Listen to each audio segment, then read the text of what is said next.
사이트를 디자인하면서 제목의 위계는 어떻게 가져갈지, 컬러, 배색은 어떻게 할지, 폼에서 피드백이나 그런 게 있으면 어떻게 할지, 사용자가 잘못 입력하면 입력한 거에 어떤 식으로 피드백을 줄지, 폼이 이런 달력이나 이런 폼이 있다면 공통적으로 이런 스타일을 가지면서 스타일을 하겠다라고 해서 저렇게 스타일 가이드가 있다고요.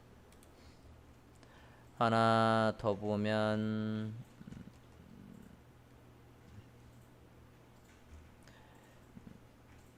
카카오 프렌드 했던 것도 보면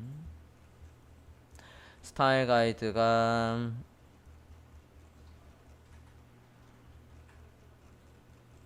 네, 여기에 있군요. 컬러 팔레트, 타이포그래피, 폼, 링크, 버튼의 공통적인 스타일, 회원가입, 로그인 폼, 폼에서의 사용자가 잘못 입력했을 때 어떤 식으로 피드백을 줘야 한다까지 있죠. 그죠? 이런 것처럼 스타일 가이드에는 뭐가 있어야 되냐면 화면과 같은 게 표시가 돼 있어야 된다고요. 시각적 측면에서는 저렇게 색상과 폰트와 레이아웃 등등 자주 쓰는 그래픽 요소들 한번 만들어 놓고는 페이지마다 계속 똑같이 일관성을 유지하면서 써야 될 것들, 그런 것들을 스타일 가이드에서 지정하는 거고, 두 번째로는 지금 메뉴 구성, 내비게이션의 시스템, 검색 방식, 클릭을 했을 때 어떤 식으로 검색 키워드를 쓰고 검색 결과는 어떤 식으로 나올지도 적어놓으면 좋겠다라는 얘기고, 내비게이션은 메뉴를 어떻게 구성하냐 이거예요. 마우스를 올렸을 때 서브 메뉴가 나오는 방식이나 그런 것들도 스타일 가이드에 넣어주면 좋겠고, 그 다음에 상호작용 디자인은 뭐냐면 마우스를 올렸을 때 링크나 버튼의 스타일이 그냥 색깔만 띵띵 바뀌는 게 아니라 약간 동적 요소를 넣었다, 애니메이션적인 효과를 넣었다라고 한다면 그런 것도 디자인적으로 표현을 해놔야 된다고요. 어떤 얘기냐면 요 상호작용 디자인이라는 얘기는 다시 수료생의 포포를 좀 볼게요. 이 친구는 그냥 색깔이 바뀌는 거라 없을 거고, 스타일 가이드에서 이 친구는 뭐를 표현을 했었냐면 여기 이거 마우스로 했을 때 버튼이 어떤 식으로 바뀐대요? 폼의 버튼이 이런 식으로 채워진대요. 그래서 사이트를 한번 보면 이게 지금 일관된 이 페이지, 이 친구가 만든 포트폴리오의 링크의 스타일이라고. 사이트에 들어가 보면 여기에 이런 식으로 채워지는, 이런 식으로 지금 링크를 만들어 놓지 않았습니까? 그죠? 이런 공통적인 스타일을 지금 스타일 가이드에 잡는 거라고요. 저렇게 하겠다라고 해서 발표 자료에 이렇게 해놨다고요. 이게 굳이 원서 쓸 때 이 PDF랑 저 사이트랑 같이 가는 거라고요. 이력서 자소서와 함께. 자, 저런 식으로 동적으로 바뀌는 애니메이션이나 그런 것들도 스타일 가이드에 표현을 해주면 좋겠다라는 거고, 그 다음에 가이드에서 동일한 기능을 나중에 구현할 때도 똑같은 기능들, 뭐 슬라이드 버튼의 스타일이나 이런 것들도 공통으로 잡아놓으면 좋겠고요. 컨텐츠 측면에서는 어떤 게 있냐면 이것도 되게 중요해요. 컨텐츠의 분량. 여러분이 이제 첫 페이지 말고도 서브 페이지를 여러 개를 만드는데 서브 페이지의 양이 다 비슷해야 된다고요. 어떤 페이지에 갔더니 되게 길어요. 근데 다른 서브 페이지 갔더니 내용이 짧아가지고 푸터가 막 이렇게까지 기어 올라와 있어요. 그러면 안 된다고요. 그러면 뭘 잘못 짠 거예요? 사이트 맵을 잘못 짠 거라고요. 사이트 맵을 적절히 짜서 안에 있는 내용들이 분량이 다 비슷비슷하게 돼 있어야 된다고요. 그래야 사용자들이 보기 편하다고요. 표현 방식이나 컨텐츠의 배치 같은 것도 일관성 있게 미리 스타일을 잡아 놓으면 좋겠다라는 얘기예요. 컨텐츠의 배치 같은 경우에는 뭘 얘기하는 거냐면, 다운 받으신 거 있으면 그걸 여시고요. 저는 어제 지웠던 것 같아서 다시 좀 다운 받을게요. 컨텐츠의 배치나 그런 것도 가이드를 만들어 놓으면 좋다라는 얘기가 뭔 얘기인지 얘를 보고 하려고요.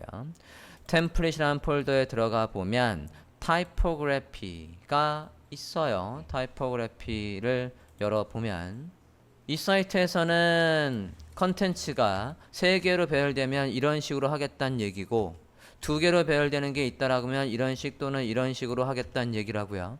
컨텐츠의 배치도 미리 잡아놓는다고요. 그러면 사이트가 이런 유사한 사이트 저런 3개든 2개든 나오는 게 있으면 뭐 하면 돼요? 얘의 컨트롤 클릭해서 그룹을 가서 이 그룹이 지금 헤딩이라는 요 그룹이지 않습니까? 이걸 서브페이지에 와서 끌어놔서 거기다가 그냥 내용만 바꾸면 된다고요. 컨텐츠의 형태가 그대로 잡혀 있지 않습니까? 이럴 때 특히 컬럼과 관련되어 있는 것들을 지금 얘는 보여주고 있어요. 그러고는 뭐까지 보여주고 있는 겁니까? 타이포그래피의 위계도 보여주고 있다고요. 인용문이 있으면 인용문은 어떻게 표시를 할지 그런 것들을 미리 한 페이지 안에다 다 잡아놓는 거예요. 그러고는 필요할 때마다 내용에 맞춰서 배치만 하면 서브 페이지는 뚝딱뚝딱 금방 만들 수 있다고요. 내용 정리가 다 돼 있으면. 그거를 지금 전에 얘가 얘기하는 거예요. 컨텐츠의 측면에서. 표현 방식도 미리 잡아놓으면 좋겠다라는 겁니다. 자, 우리는 어떤 걸 만들 거냐면 우리는 이런 타이포그래피와 버튼의 스타일 그리고 폼의 스타일 이런 것들을 하나의 PSD로 지금 만들려고 하는 거예요. 그래서 얘를 참조해서 이거하고 똑같이 여러분의 스타일 가이드를 만들라는 게 아니라 저런 항목들을 또는 여기에는 없지만 여러분이 필요에 따라서는 더 항목을 넣어서 스타일 가이드를 아까 수료생의 포트폴리오처럼 만들어 달라고요. 그래야 여기에 디자인한 컬러 팔레트에 따라서 저 타이포그래피의 위계에 따라서 여러분이 서브 페이지에다 그대로 적용하는 게 필요하다고요. 애초에 이렇게 잡고 내가 디자인한 거예요 라는 거를 일관성 있게 여러분 구직 자료에다가 표현을 해줘야 된다고요. 만들어 보겠습니다. 요 PSD를 포토샵을 여실게요.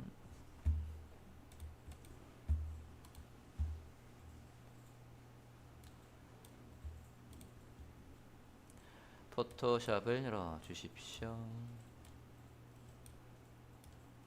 자, 세문서를 만들려고 해요. 세문서.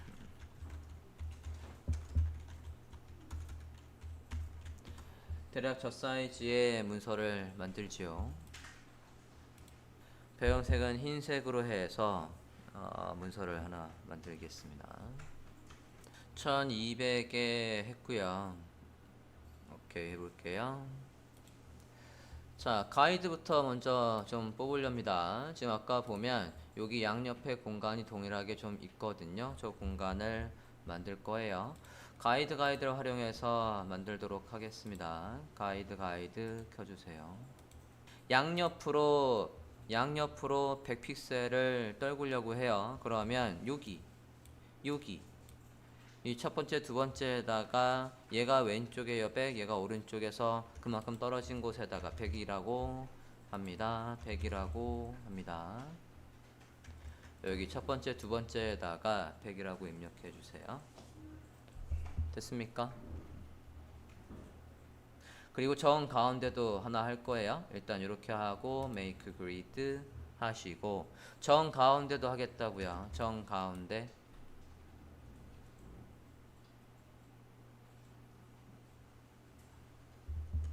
또 하나 만들어 주세요. 이렇게 됐습니까? 가이드 만들었으니까 저장 좀 할까요? 스타일 가이드 PSD라고 저장합시다. 스타일 가이드라고 저장해 주세요. 됐습니까? 자, 우리가 포토샵으로 작업을 하기 전에 사이트 하나만 들어갈게요. 지금 디자인 하시면서도 혹시 이런 실수를 하고 있지 않는지 확인을 해주세요. 포토샵의 에티켓입니다. 포토샵의 에티켓 들어가 주세요.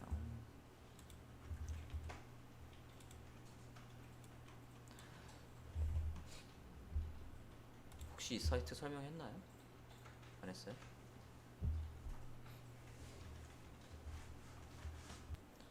타이틀에 웹디자인을 위한 포토샵의 에티켓이라고 되어 있어요. 즉 포커스가 웹디자인이란 얘기예요.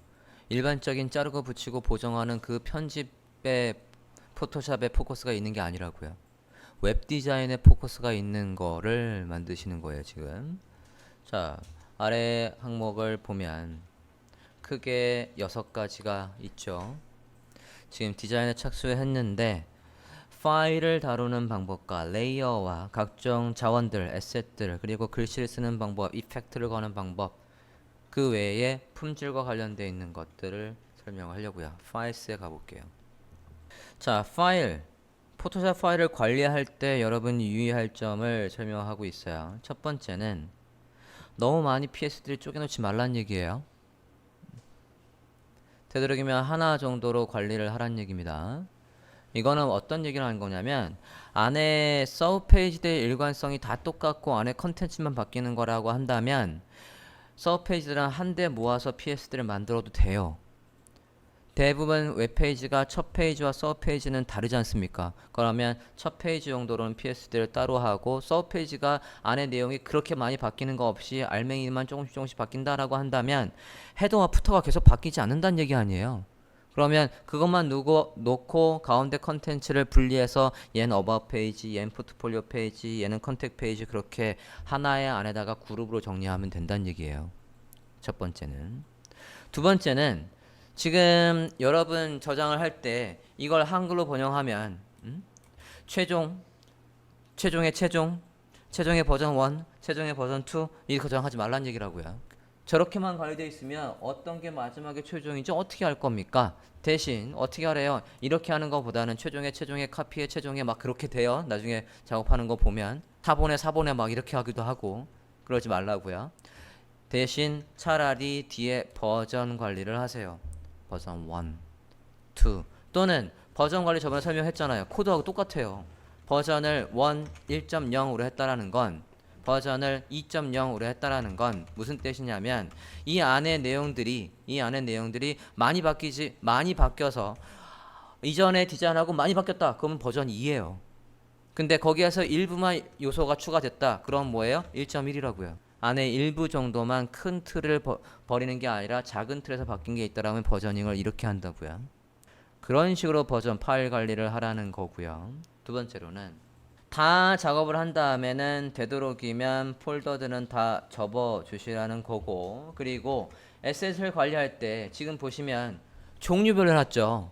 폰트별로, 아이콘별로, 글씨 폰트별로 우리는 이미지별로 또는 이미지도 벡터와 비트맵이 있다면 그것도 구분을 해서 얘를 가지고 이게 소스라고요.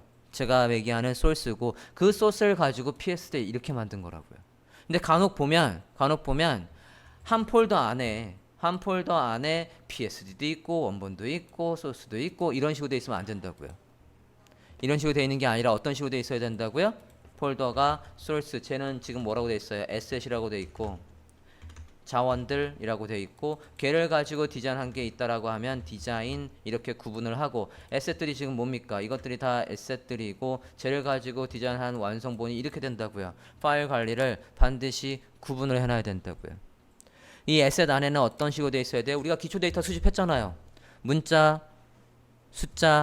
아니라 문자 그리고 이미지, 동영상, 아이콘들 이런 것들을 다 구분을 해서 정리를 하라고요. 그래야 나중에 찾기 쉽다고요. 얘를 가지고 디자인을 한 게 얘다. 그리고 저 디자인을 가지고 나중에 코딩한 사이트는 얘다 라고 해서 저것만 나중에 호스팅에 또는 서버에 올리시는 거라고요. 파일 관리를 확실하게 해달라는 얘기예요. 지금 얘가.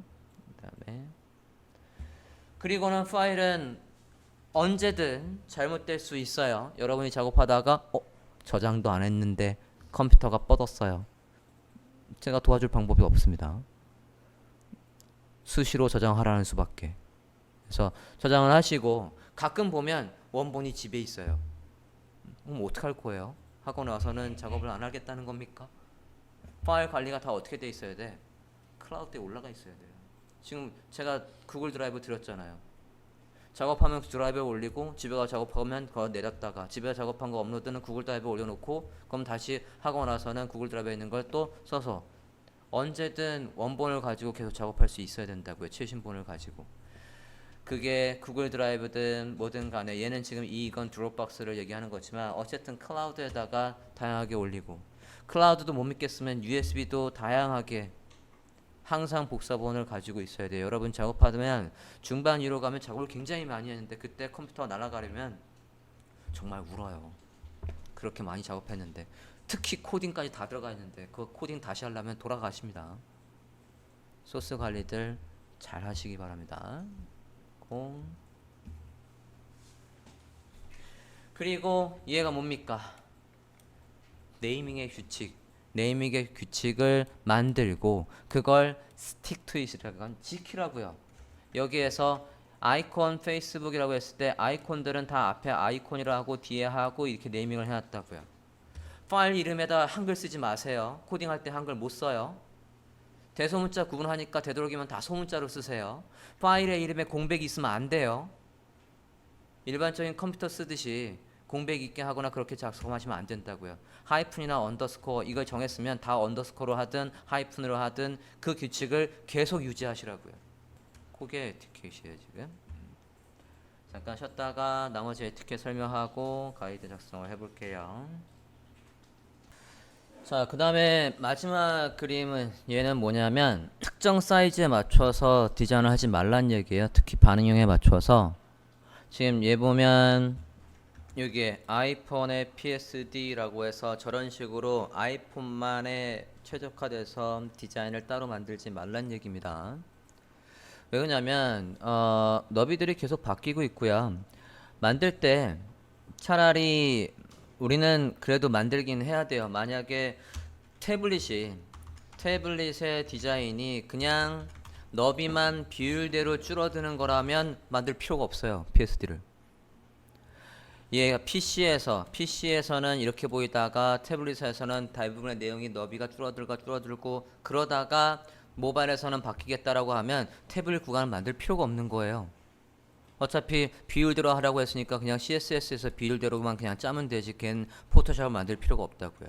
그런데 모바일로 왔을 때 예를 들어서 화면의 사이트처럼 우리가 나중에 만들어 볼 거지만 지금 얘도 보면 이게 PC 화면이고 PC에서 태블릿을 줄면 얘가 지금 비율대로 줄고 있어요. 여기가 비율대로 이렇게 너비가 비율대로 줄다가 더 줄어들면 그 다음에는 위에 모양이 이런 식으로 바뀐다고요? 모바일로 왔을 때는 저런 식으로 아예 메뉴 구조가 확 바뀌어버리면 그건 PSD가 있어야 돼요. 걔를 보고 얘 간격이나 얘의 스타일이나 그런 걸 보고 해야 되니까 당연히 있어야 되는 거지만 그냥 태블릿 구간에서는 비율대로 줄어드는 이걸 만들겠다고 PSD를 따로 만드실 필요는 없다는 얘기예요. 지금 얘는 태블릿 구간부터 위에 고정이 살짝 되고 있지만 이런 거 태블릿 구간은 별도로 크게 바뀌는 게 없다라고 한다면 지금 이렇게 비율대로 바뀌는 것만 구현을 할 거라면 PSD가 없어도 된다는 얘기고 모바일에서는 많은 구조가 바뀐다라고 하면 그건 만드셔도 됩니다. 이렇게 꼭 아예 안 만드실 필요는 없어요. 자, 이게 파일과 관련된 내용이고 뒤로 가볼게요. 자, 그 다음에 레이어와 관련되어 있는 거. 레이어와 관련되어 있는 것도 보면 여러분 교재로 나눠진 것도 PSD와 AI 책이 있는데 거기에도 지금 이 규칙을 하나도 안 지키고 있어요. 편집에 포커스가 맞아 있는 책이기 때문에 자 보면 뭐라고 돼 있습니까? 반드시 레이어에다가 이름을 쓰라고 돼 있죠. 근데 책들을 보면 레이어의 카피에 레이어 1번, 2번 그걸 그냥 놓고 있어요. 우린 그렇게 놓으면 안 된다고요. 우리는 요소들의 아까 우리가 오전에 테스트 봤던 것처럼 섹션을 나누고 클래스명을 각각 그룹의 이름을 따와서 클래스명을 다 주기고 그렇게 했잖아요. 그죠? 포토샵의 그룹과 이름을 보고 우리가 클래스명이나 아이디나 그런 것들을 좀 구조를 적당하게 짜줘야 되기 때문에 이름이 반드시 있어야 돼요. 그래서 이런 식으로 돼 있으면 안 된다고요. 됐습니까? 레이어의 카피에 1번의 카피에 2번의 카피에 막 그렇게 식으로 돼 있으면은 곤란하다고요. 그러지 말고 그 다음에 종류들끼리 뭐라고요? 모아야 된다고요. 우리가 HTML 구조에 따라서 여기까지가 헤더야, 여기까지가 컨텐츠야, 여기까지가 푸터야. 그 안에서도 내용이 또 크게 덩어리로 나뉘면 아까 제가 나왔던 것처럼 마이 포트폴리오와 섹션과 뭐 컨택 이렇게 나뉜다라고 하면 걔들도 그룹이 되어 있어야 된다고요. 그 안에서도 로고도 배경과 안에 글씨가 있고 모양이 있다라면 걔도 또 그룹으로 처리를 해줘야 되는 거예요. 다 그룹으로 단위로 그룹으로 돼 있어야 이 그룹을 묶어서 우리가 이동이나 간격들을 우리가 설계한 거에 따라서 정확하게 디자인을 할 수가 있다고요. 요거 그리고 필요 없는 건 지우라는 얘기고요. 만들었는데 안 사용하는 것도 꽤 많아요. 만들다가 실수 눌러놨거나 그런 것들 다 버리라는 얘기고 그리고 로고를 여러 개 만들 필요가 없다는 얘기죠. 그래서 하나의 마스터 파일로 지금 AB가 있는 이유는 만약에 위에 메뉴 시스템이 메인과 서브 페이지가 살짝 다르다. 근데 서브 페이지는 다 동일하다라고 한다면 두 개로 나눌 수는 있을 거예요. 그리고 다 작업한 다음에는 뭐 하래요? 그룹 좀 제발 접어놔야 돼요. 큰 구조가 항상 먼저 보이게 접어놓으시라고요. 그룹들을. 됐습니까? 컬랩스 나갈 때는 어떻게 하라고요? 컬랩스 접으라고요. 그룹들을 다 접어놓는 게 좋다고요. 그의 레이어와 관련된 내용들이고 뒤로 가볼게요. 에셋과 가보겠습니다. 자, 에셋에서는 되게 중요한 얘기를 해요. 우리가 편집 디자인이 아니라고요. 제가 포토샵에서 이미지들을 우리가 수정을 할 때에 이게 이미지가 아무거나 일단 가져와 볼게요. 예를 들어서 이런 이미지가 있는데 난 여기에서 이 부분만 필요해 라고 해서 이 부분만 필요해 라고 하면 얘가 만약에 비트맵으로 되어 있고 난 이 부분만 필요해 라고 해서 이 부분만 선택을 하고 나머지 부분을 제가 딜리트 했어요. 확 지워버렸다고요. 함부로 지우지 말란 얘기예요. 나중에 이 위치 말고 다른 위치가 필요하면 어떡하려고 지웁니까? 어떻게 해야 되는 거예요? 이러는 게 아니라 뭘 걸어야 돼? 마스크를 걸어야죠. 여기에서 선택력을 이렇게 만들었다면 마스크를 걸어서 그 부분만 나오게. 나중에 마음이 바뀌어서 이거를 움직이면 요 앞에 걸 움직이면 어디든 저 크기 안에서 내용을 바꿀 수 있게끔 이렇게 해놔야 된다고요. 함부로 자르거나 붙이면 안 돼요. 겠습니까? 그리고 또 뭘 하지 말라는 거냐면 되도록이면 뭘 쓰래요? 마스크와 또 뭐? 스마트 오브젝트를 쓰라고 했잖아요. 스마트 오브젝트를 써야 얘를 나중에 필요에 따라서는 어떻게 할 수 있다고요? 그냥 얘를 이렇게 가져오면 반드시 스마트 오브젝트로 들어와요. 근데 파일의 오픈으로 가져오면 스마트 오브젝트로 안 들어온대요. 이렇게 들어온대요. 필요에 따라서는 여러분이 얘를 축소를 했다가 너무 많이 줄였네 해서 확대를 하면 어떤 결과가 나온다고요? 픽셀이 뭉개진다고요. 원래 사이즈보다 지금 키웠잖아요. 줄였다가 다시 원 사이즈로 키우긴 했지만 원 사이즈에서도 안 깨지던 녀석이 줄였다가 오니까 깨진다고요. 근데 이걸 어떻게 해놓으면 얘를 저렇게 가져오는 게 아니라 스마트 오브젝트로 가져오면 여기에서 얘를 아무리 이렇게 작게 줄였다가 다시 키워야지 라고 해서 키워도 절대로 얘가 깨지지 않는다고요. 스마트 오브젝트로 되어 있어야 된다는 얘기예요. 그리고 뭘 쓰래요? adjust layer를 쓰래요. 무슨 얘기냐면 우리가 보정을 할 때 얘를 만약에 밝기가 너무 어두운 것 같은데 조금 밝게 해야지. 밝게 하는 건 이미지에도 있다고요. 이미지의 어저스트먼트에 여기에도 있어요. 이게 스마트 오브젝트가 만약에 아니고 레스터로 되어 있고 얘를 좀 밝게 처리한다라고 해서 여기에서 블랙 앤 화이트나 또는 컬러 밸런스 컬브 레벨을 이용해서 예를 들어서 이걸 좀 이렇게 밝게 처리를 했대. 이렇게 밝게 처리를 했다고요. 여기 이미지에서 밝게 처리하는 건 되돌릴 방법이 없다고요. 너무 밝게 했는데 뭐 어떻게 해요? 되돌릴 방법이 없어요. 컨트롤 Z 한 번뿐이 안 되지 여러 번 해보면 이거는 되돌릴 방법이 전혀 없다고요. 근데 어떻게 하면 여기 어저스트먼트 레이어에 어저스트먼트 레이어에 뭘 쓰면 똑같이 레벨을 쓰면 이건 언제든 이렇게 밝게 했다가 얘를 다시 클릭하면 언제든 얘로 다시 온다고요. 얘를 언제든 클릭하면 다시 조금 더 어둡게 언제든 조절할 수 있다고요. 웹 디자인에서는 함부로 자르고 붙이는 것도 아니고 효과를 함부로 주는 것도 아니에요. 필터도 함부로 주면 안 돼요. 필터도 다 어디에서 해야 돼요? 여기에서 이 아래에 레이어 스타일 여기 있는 것만 써야지 위에 있는 건 쓰실 게 없어요. 이해됐습니까? 여기에 뭐 이 레이어를 선택을 했을 때 위에도 블러니, 디스톨트니 이런 거 있지 않습니까? 이거 함부로 쓰는 거 아니라고요. 웹 디자인에서는 제일 쓸 일이 없어요. 어디에서 다 여기에서 한다고요. 되도록이면. 지금 만드는 게 만들고 나서 영구불변하게 한 번도 바뀔 일이 없다. 내가 결코 마음이 안 바뀔 거다. 클라이언트도 결코 마음이 안 바뀔 거다. 내가 배너를 디자인하는데 여기 있는 블러나 이런 걸 쓸래 라고 하면 써도 돼요. 하지만 반드시 원본은 잘 가지고 있어야 돼요. 블러가 이 이펙트가 적용되기 전 거는 필터가 적용되기 전 거는 반드시 가지고 있어야 돼요. 언제 바뀔지 모르거든. 근데 여기에서도 필터도 만약에 얘가 뭐로 돼 있으면 얘가 convert 스마트 오브젝트 이 스마트 오브젝트로 돼 있으면 필터가 이제 언제든 바꿀 수 있어요. 예를 들어서 가우시언 블러를 넣었대요. 블러 했단 말이에요. 너무 많이 줬는데? 그러면 얘를 다시 클릭해서 요걸 다시 클릭해서 언제든 줄일 수 있어요. 가정은 뭐예요? 이게 뭐로 돼 있을 때? 스마트 오브젝트 돼 있을 때.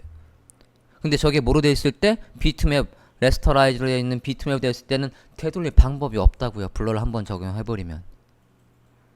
이해됐습니까? 그래서 되도록이면 다 이미지를 뭘 쓰래? 스마트 오브젝트를 쓰고 어저스트먼트를 쓰래요. 뭐 하기 싫으면 어보이드. 영원히 뭐 하기 싫으면 이전 작업을 지우기 싫으면 이전에 그 중요한 픽셀을 그 프레셔스 마이 프레셔스의 그 프레셔스예요? 뭔 얘기 하는지 아는 거야? 반체 제왕에 나오잖아. 골룸이 자주 하는 멘트지 않습니까? 있습니까? 우리의 소중한 픽셀을 지우지 않으려면 저렇게 하시면 된다고요. 그리고 블렌드 모드도 웹디자인에선 쓰실 일이 없습니다. 블렌드 모드가 뭐냐면 우리가 얘가 있고 뒤에 다른 이미지가 있을 때 여기 이 블렌드 모드 디솔브, 다큰, 라이니어, 스크린, 오버레이 이런 것들을 웹디자인에선 쓰실 일이 없다고요. 여기에 있는 이 블렌드 모드는 쓸 일이 없어요. 저걸 구현해버리면 코딩에서 못 구현한다고요. 그냥 단일 이미지로만 저장해야지 쟤를 누가 위에 올라온다거나 얘가 움직이게 할 건데 저렇게 돼 있다거나 구현 못 한다고요. 블렌드 모드를 쓸 일이 없습니다요. 그래서 쓸 수 있는 건 뭐뿐이 없어요? 이것뿐이 없어요. 오페서티와 필값뿐이 없다고요. 투명도 우리 조절할 수 있잖아요. 오페서티로. 그것뿐이 없어요. 웹디자인 할 때는. 그래서 자르고 붙일 일이 없다니까요. 우리가 필요한 이미지가 혹 내가 필요한 이미지가 그 부분만 있어. 그것만 잘라가지고 별도의 이미지를 쓰실 일은 있어도 없습니다. 그 다음에 뭐 하랍니까? 뭐 하래요? Be aware of screen resolution and density라고 나와 있어요. 이게 무슨 얘기냐면 제가 사이트 이게 지금 스크린의 해상도와 밀도를 고려하래요. 사이트 한번 배드렸죠. 다음에 트로이 가볼까요? 다음에 트로이 가보시겠습니까? 다음에 트로이 해상도의 밀도를 고려하라는 얘기는 우리가 삼성 이것도 한번 얘기했었지만 삼성 폰에 깡 맞는 난 배경화면 멋진 화면을 디자인해야지 라고 해서 사이즈를 몇으로 하면 360에 630으로 해버리면 꽝이라고요. 갤럭시는 지금 픽셀 레티오가 몇입니까? 1픽셀 안에 무려 16픽셀이 들어가 있는 거라고요. 그럼 깨끗하게 보이게 하려면 이 사이즈의 4배 사이즈로 디자인해서 걔를 백그라운드로 깔아야지. 안 그러면 어떻게 된다고? 안 그러면 블러리 퍼진다고요. 깨끗하게 안 보이고 선명하게 안 보이고 퍼져버린다고요. 그래서 반드시 태블릿과 모바일을 고려할 때는 이미지가 지금 사이즈, 지금 작업하는 거에 두세 배짜리가 꼭 있어요. 특히 로고나 작은 아이콘들. 그게 깨지기 십상이에요. 큰 이미지야. 어차피 큰 걸 조금 줄여놨기 때문에 크게 상관이 없어요. 그리고 저장을 하실 때, 저장할 때 JPG로 저장할 때 그걸 꼭 맥시모로 저장하실 필요가 없어요. 뭐로 저장해요? 세이퍼 웹패에서 12가 아니라 11이나 10으로 했을 때 어쨌든 육안으로 봤을 때 해상도가 저해되는 게 눈에 띄게 거의 안 보이는 수준에서 JPG의 해상도를 최대한 낮춰서 가져가야 된다고요. 그래야 사이트가 빨리 뜰 수 있다고요. 이미지를 저장할 때도 아이콘 이런 게 있대. 굳이 왜 여기까지 저장합니까? 안에 있는 컨텐츠까지만 요만큼만 저장해야지. 그래서 우리가 뭐 배웠어요? 액션 배웠잖아요. 이미지의 트림에서 필요 없는 부분을 지워서 그 부분만 딱 저장하는 걸 배우셨지 않습니까? 이렇게 빈 공간을 만드실 필요가 없다고요. 그럼 나는 이 아이콘 옆에 흰색의 테두리를 만들고 싶은데 그건 CSS로 해야죠. 이해됐습니까? 그러고는 다중 작업을 할 수 있게끔 해놓으라는 거고, 얘는 포토샵에서는 그닥 크게 효과는 없고요. 나중에 스케치나 또는 XD나 어도비 SD나 또는 피그마 같은 거에서는 확실하게 할 수 있습니다. 뒤로 가볼게요. 타입 가봅시다. 타입. 포토샵 시간에 타입에서 설명했던 내용이지만 볼게요. 폰트를 뭘 쓰랍니까? 되도록이면 뭘 쓰래요? 왜 폰트를 쓰란 얘기예요. 여러분이 좋아하는 폰트, 디자인 폰트 쓰지 말란 얘기고, 그리고 또 글씨, 포토샵에는 워프가 있어요. 글씨 이렇게 바꿀 수가 있다고요. 늘리고 줄이고 할 수 있지 않습니까? 포토샵에서는. 하지 말라고요. 저를 하면 저걸 어떻게 코딩할 겁니까? 저건 이미지로 저장하는 수밖에 없다고요. 물론 한두 군데만 저걸 저렇게 해서 로고로 저장하겠다, JPG나 PNG로 저장하겠다 해도 돼요. 하지만 각각의 나오는 내용들마다 타이틀의 형식을 저런 식으로 하겠다라고 한다면 사이트는 무거워질 수밖에 없다고요. 저걸 다 이미지로 저장할 수밖에 없으니까. 뭐래요? 저걸 뭐로 할 방법이 없대요? HTML과 CSS로 할 방법이 없다고요. 이런 식으로 해버리면 안 된다고요. 이해됐습니까?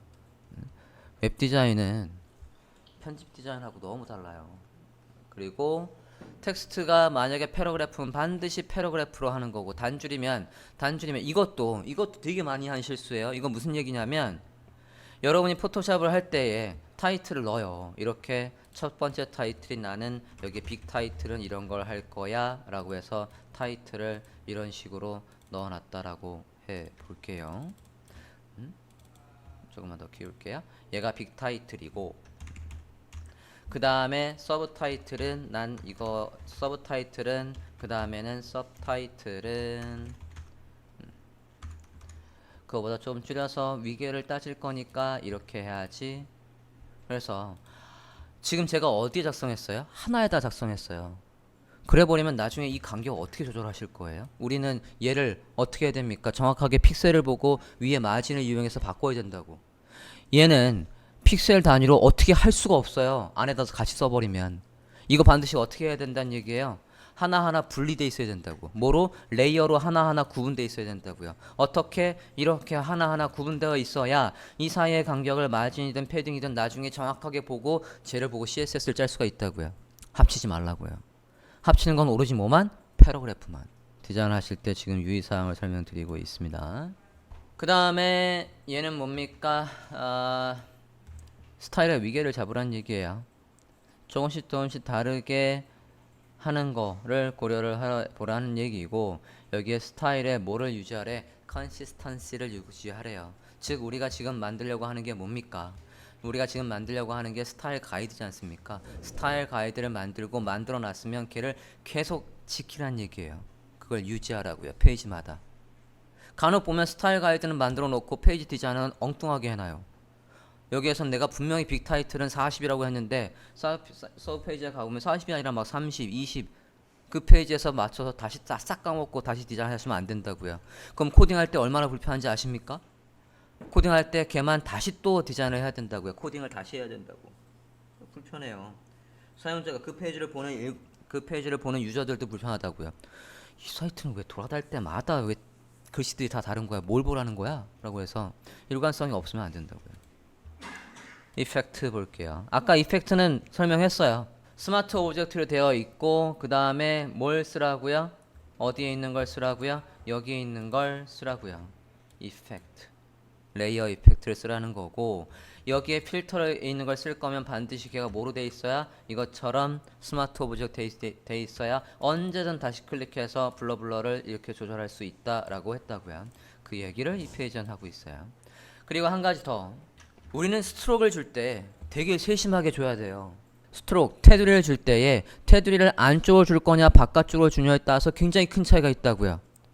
예를 들어서 이제 여러분이 CSS의 진도가 좀 나갔으니까 이 얘기를 이제 이해를 할 수가 있을 거예요. 제가 이렇게 사각형을 그렸어요. 얘한테다가 테두리를 스트로크를 줘볼게요. 스트로크를 5픽셀에 빨간색으로 바깥쪽으로 이렇게 줬다라고 칩시다.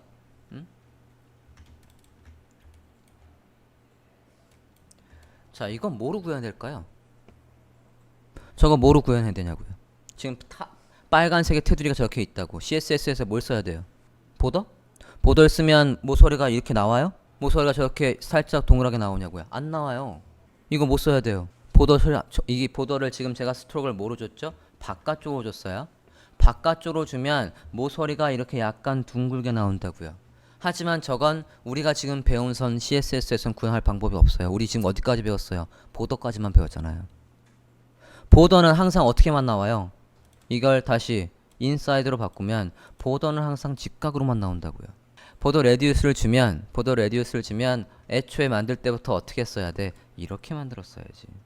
보더 레디우스를 20 이렇게 했어요. 여기도 똑같이 그러면 스트로크를 줘볼게요. 얘 같은 경우에는 이 사각형에 보더 레디우스를 주고 보더를 처리하면 이렇게 나와요. 하지만 사각형에다가 아까처럼 얘를 이렇게 해주면 지금 이제 차이를 보여줄 수 있겠네.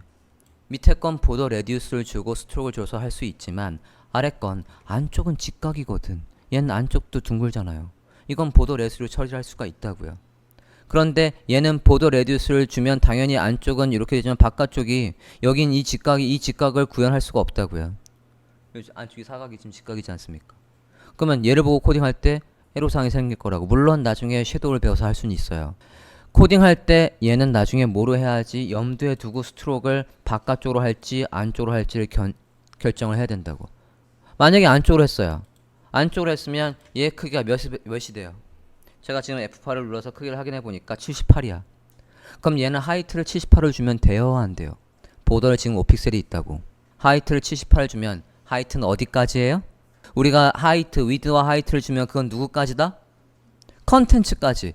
그 다음에 거기에 보더가 붙어버리면 얘 크기가 몇이 돼버려요? 이걸 보고 내가 코딩을 하겠다고, 이걸 내가 보고 얘를 보고 코딩을 하겠다고 하이트에다가 78이라고 주고 보더가 있네 라고 해서 보더가 5픽셀에 솔리드에 레드라고 해버리면 얘 높이가 도대체 몇이 돼버리냐고요. 88이 돼버리죠. 그죠? 위아래로. 그러면 난 디자인을 이렇게 했었는데 이거 보고 그럼 코딩 어떻게 해야 돼요? 그렇지, 박스 사이징이 있어야죠. 내가 준 하이트는 어디까지다 라고 해줘야 돼? 보더까지다 라고 해서 박스 사이징을 주거나, 또는 어떻게 할 수 있어요? 에이, 난 박스 사이징 모르고 이 높이 몇이지? 안에 있는 이 높이만 몇이지? 그래서 이 높이를 확인한 다음에 계산하기 싫으니까 이 높이만 계산하기 싫으니까 이 높이가 몇이야? 68이네. 하이트를 68을 주고 보더를 10픽셀을 주면 78이 될 거 아니야. 그렇게 할 수도 있다고요. 어떤 게 더 번거롭습니까? 지금 이 크기를 확인하고 보더를 주는 이 방식이 더 번거롭지. 결론은 뭐예요? 어쨌든 이 스트로크를 쓸 때는 나중에 코딩을 어떻게 할지를 염두에 두고 쓰시란 얘기예요. 스트로크를 줄 때 이걸 안쪽으로 할 건지 이 모양이 다 다르다고. 이걸 다 구현할 수 있어야 된다고요. CSS로. 배우실 거고. 우린 여기뿐이 안 배웠어요. 그 다음에 그림자를 쓸 때 주의사항이 있어요. 그림자는 뭐 하래요? 라이트 소스는 한 군데로만 하래요.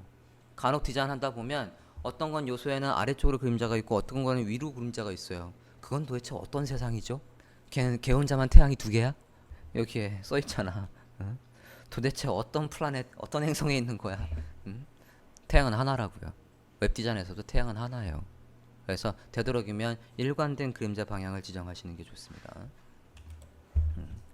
퀄리티 다 잘했어. 근데 오게티가 다른 것도 아니고 철자에 있어. 오타. 그건 다 거두절미하고 꽝이에요. 사이트에 오타가 있으면 꽝이라고요. 내용 잘 만들면 뭐해? 내용 전달을 잘못하는데. 디자인을 잘하면 뭐합니까? 코딩을 잘하면 뭐합니까? 오타 하나 교정 못하는데. 치명적이에요. 오타 절대로 있으면 안 돼요. 맞춤법 틀리는 것도 있으면 안 돼요. 한글 맞춤법이 제일 어렵긴 하지만 되도록이면 맞춤법을 찾아서라도 반영해서 넣어놓는 게 좋습니다.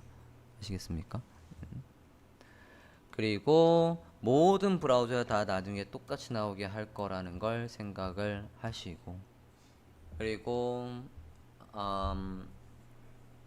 뭘 쓰래요? 앞에 서픽스를 이렇게 써가지고 구분을 해달라고 하고 있고요. 그러니까 스크린에 따라서 아까 그냥 너비만 비율대로 바뀔 거면 사실 저장할 게 없어요. 근데 크게 다른 게 있다라고 한다면 이런 식으로 하라는 거고, 그 다음에 색깔을 쓰실 때 일관성을 있게 쓰셔야 되는데 어떤 페이지에서는 빨간색을 여기 걸 쓰다가 어떤 페이지는 빨갛게 여기 쓰다가 그게 그거겠지 하고 쿡 찍어서 쓰면 안 된다고요.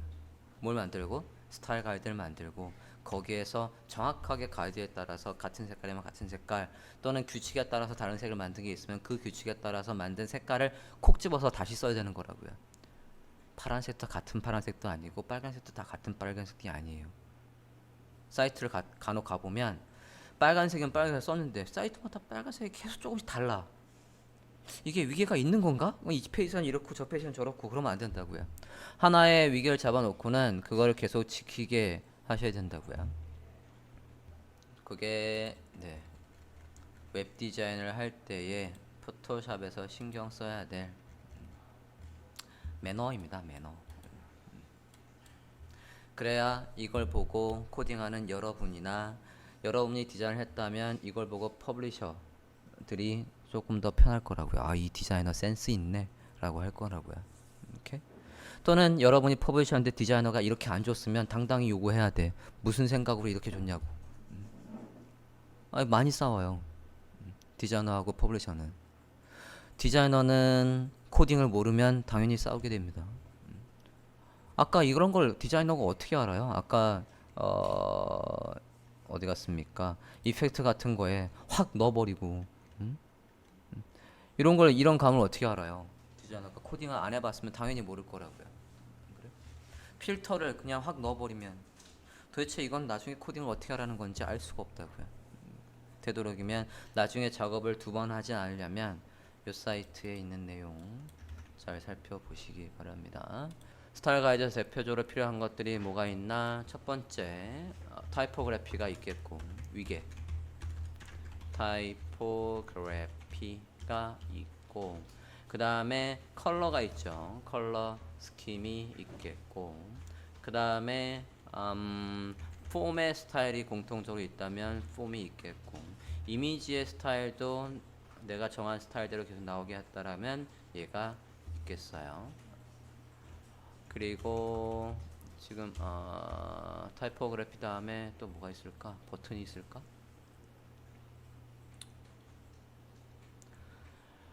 폼, 링크의 스타일도 링크나 또는 버튼의 스타일도 똑같이 하고 싶으면 있겠고,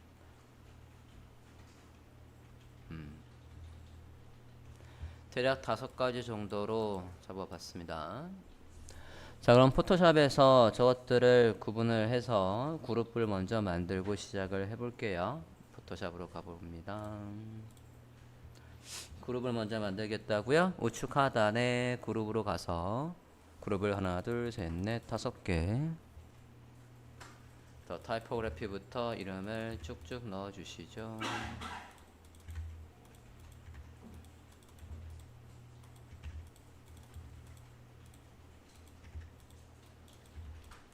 이렇게 넣어주시고, 자, 그리고 우리가 이제 웹사이트를 만들면 반드시 가로줄도 있어야지 좋아요. 우리가 그게 행의 높이라고 했고, 그걸 기준으로 내용의 단위의 간격을 어떻게 할지도 우리가 설계를 할 거니까 그게 있는 게 좋겠다고요. 그래서 맨 위에 그리드라는 것도 하나 만들게요. 제가 대문자로 쓴 건 그냥 크게 잘 보이라고 대문자로 쓴 거예요. 네, 특별한 이유는 없습니다. 자, 그리드를 우리가 지금 주로 쓰고 있는 행의 높이가 21 또는 27이에요. 그죠?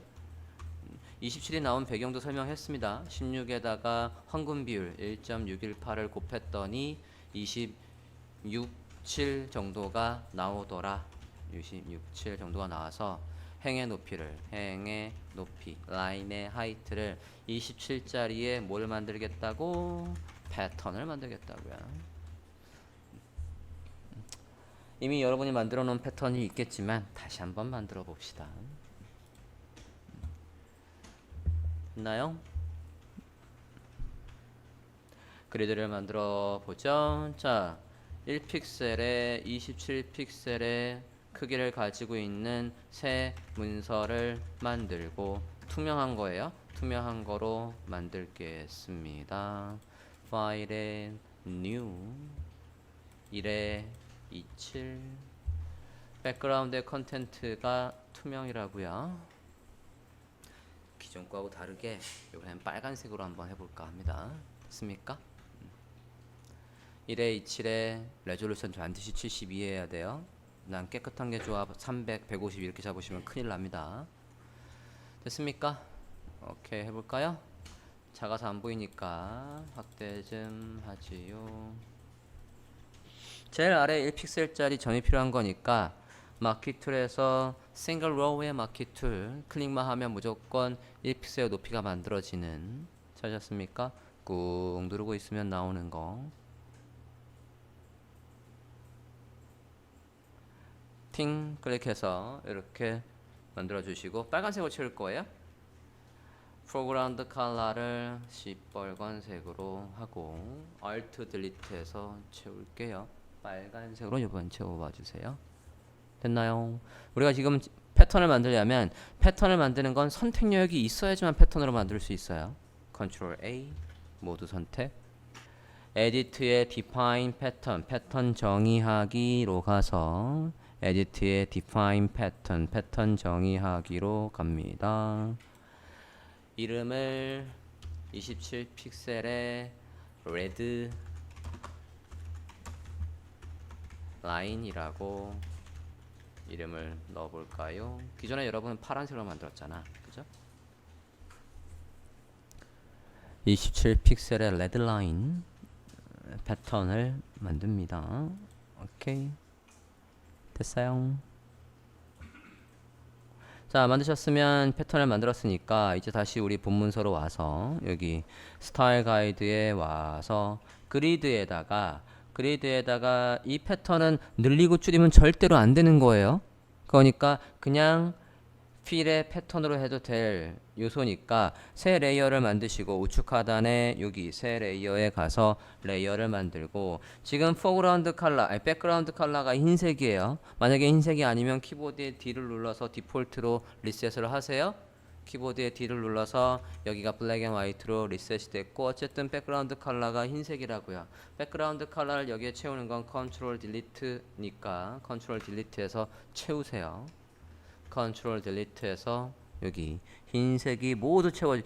패턴은 반드시 그 안에 내용이 있어야지만 채울 수 있어요. 흰색으로 이렇게 채워줘야 그 다음에 뭐 하겠다고요? 에디트의 필에 가서 패턴을 지정을 하고 우리가 지정한 패턴을 선택해서 지정을 하시겠다고요. 에디트의 필 채우기로 가서 뭐로 하겠다고, 여기에 use에서 패턴을 지정을 하고 여기 커스텀 패턴을 클릭을 해서 우리가 맨 뒤에 한 게 있죠? 요게 맨 뒤에 만든 거, 최근에 만든 게 제일 뒤에 있을 거니까 마우스를 살짝 올려보면 뭐라고 나와요? 27픽셀의 레드 라인이라고 우리가 아까 만든 게 나오겠지? 확인됐습니까? 클릭. 오케이. 해서 이렇게 27픽셀의 레드 라인을 쫙 깔았다고요. 그러면 가이드도 우리가 저 줄 간격을 고려를 하면서 가이드를 만들겠다는 얘기예요. 저장. 자, 이게 이렇게 깔끔하게 다 보일 필요가 없으니까 여기 그리드에 가서 오페서티를 50 정도로 낮출게요. 그리드의 그룹 자체의 오페서티를 50으로 낮춰주세요. 얘는 움직이면 안 되니까 잠궈요. 50 잠궈요. 됐나요? 아까 만들었던 패턴은 필요 없으니까 지워버리고, 네, 저장했습니다. 자, 이 상태에서 이제 타이포그래피부터 뭐까지 이미지에 이런 것까지 다 설정을 하겠다고요. 27 픽 라인이라고 해서 이렇게 이름을 정확하게 해주시고 타이포그래피로 갈게요. 그리드는 접어요. 이제 그리드는 필요할 때마다 껐다 켰다 할 거니까 타이포그래피로 갑니다.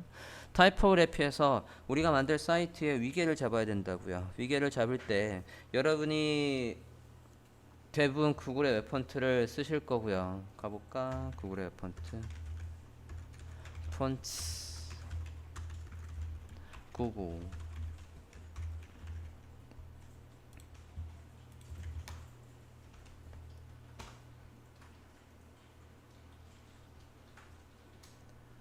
있나요? 자, 폰트는 사이트에서 되도록이면 정말 맥스 3개 이상 쓰지 말라고 했어요. 왜냐면 로딩 속도에 영향을 주니까 폰트는 여러 개를 쓰는 게 아니라 한두 개만 2개, 3개 정도만 쓰시는 게 좋겠습니다. 그 이상을 써버리면 당연히 로딩이 오래 걸려요. 자, 한글로 쓸 수 있는 폰트는 뭐 나눔 고딕이 대표적으로 가장 많습니다. 여러분이 사이트를 돌아다니다 보면 이 한글은 뭐지라고 해서 검사해 보면 거의 10중 8구는 다 나눔 고딕이에요. 왜냐하면 지금 이런 Q2의 폰트니 얘들이 만들어진 지가 얼마 안 돼요. 저런 게 없었단 말이에요. 맨 처음에 한글 폰트는 구글의 한글 폰트는 나눔 고딕이나 뭐 제주 한라 폰트 이런 게 있었는데 그건 안 이뻤거든요. 얘가 가장 많았다고요. 그래서 요 폰트를 쓰실 수 있겠고, 그리고 영문 폰트에서 가장 많이 쓰는 건 오픈산스가 가장 많이 쓰고 있어요. 얘나 로보토라는 폰트나 그런 것들이 가장 많이 씁니다. 자, 일단은 두 개로 분리를 해볼까?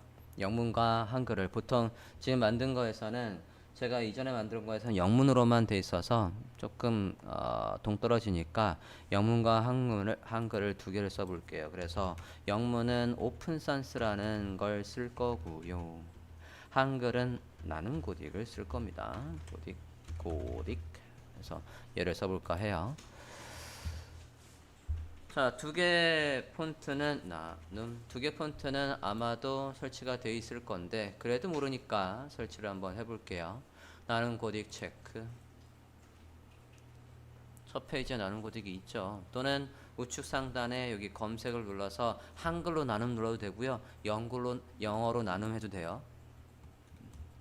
여기 눌러서 나눔 해도 나온다고요. 이렇게. 그래서 나눔으로 되어 있는 것들이 꽤 많이 있어요. 나눔 명조도 있고, 나눔 펜스크립트에서 필기체도 있고, 필기체도 종류가 두 개씩이나 있네요. 고딕 계열도 두 개나 있고.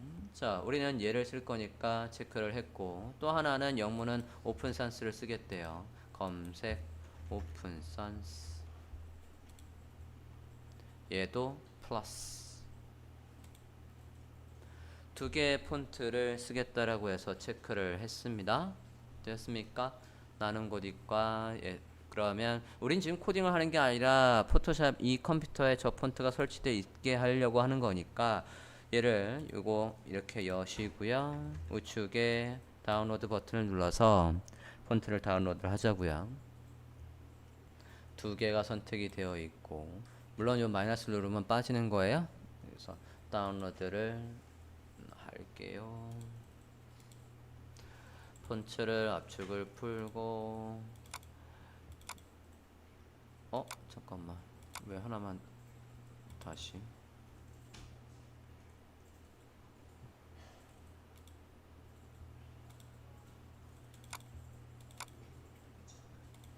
얘가 왜 안 들어오지? 오픈산스.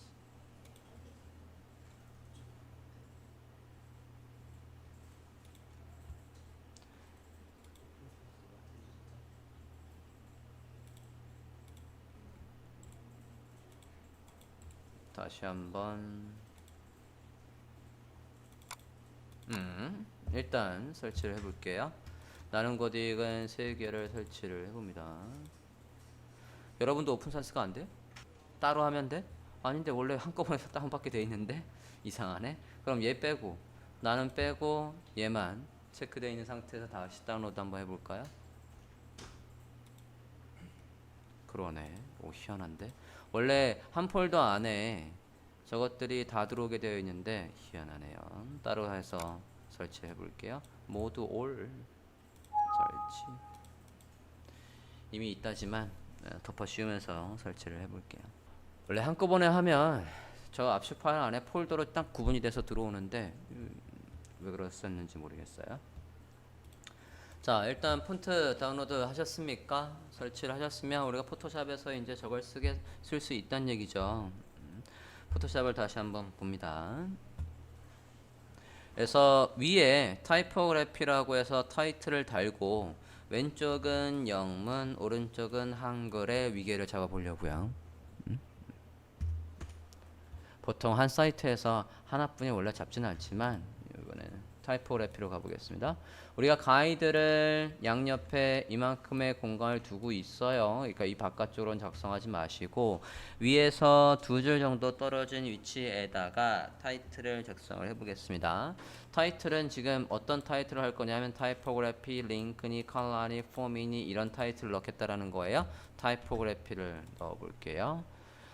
텍스트 잠깐만 타이틀들을 네 타이포그래피에서 위에 두 줄 떨군 거에서 클릭 타이포그래피 이렇게 위에 두 줄 떨구고 위치를 잡겠습니다. 사이즈를 드릴 거예요. 타이포그래피 일단 영문부터 할 거니까 오픈 산스 저는 제일 큰 거에다가 55픽셀에 라이트를 쓸까 합니다. 예, 더블 클릭해서 글씨 썸네일을 더블 클릭해서 글씨 선택을 하시고 오픈 산스의 라이트래요. 오픈 라이트 또 왜 없니? 뭐 레귤러 폰이 없어? 잠깐만요. 라이트 있는데.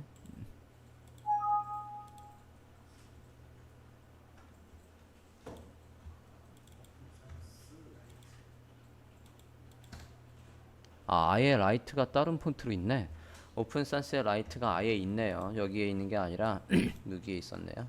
자, 그럼 오픈 산스의 라이트 해주십니다.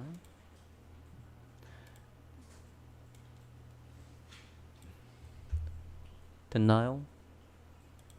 자, 크기는 몇? 55. 우리가 만든 두 줄 안에 세 줄 안에 두 줄 안에 들어오는 걸로 이렇게 해주세요.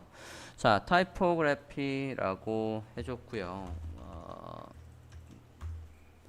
요 스타일로 다 똑같이 다 제목을 넣겠다는 얘기예요.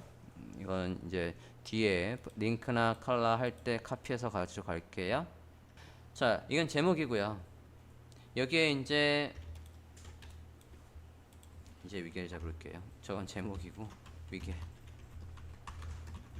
제일 중요한 제목. 우리가 보통 H1에 쓰지만 지금 여기에서 여러분이 간혹 스타일 가이드 잡다가 헷갈리는 게 제가 여기에다가 이렇게 쓰면 이거하고 똑같은 폰트를 쓸 거니까 그대로 카피해 올게요. H1이라고 하고 메인 타이틀이라고 이렇게 쓰면 간혹 여러분이 오해를 해서 어떤 오해를 하냐면 H1 이 제일 큰 타이틀에 무조건 H1을 이 태그를 써야 되는 줄 알아요. 그게 아니라 H1은 우리가 보통 뭐 했습니까? 로고에 쓰지 않습니까? 여기에 이 H1, H2는 의미가 없어요. 그래서 차라리 아예 지울게요. 그냥 메인 타이틀은 저걸로 하겠다고요. 제일 중요한 제목은 제로 하겠다는 얘기예요. 검은색에 오픈 산스고요. 검은색에 55픽셀에 라이트로 할게요. 똑같아요. 좀 전에 한 거랑. 그래서 앞에 건 대문자로 바꿀게요. 이게 포토샵에 그 설정이 있나? 캐피털라이즈가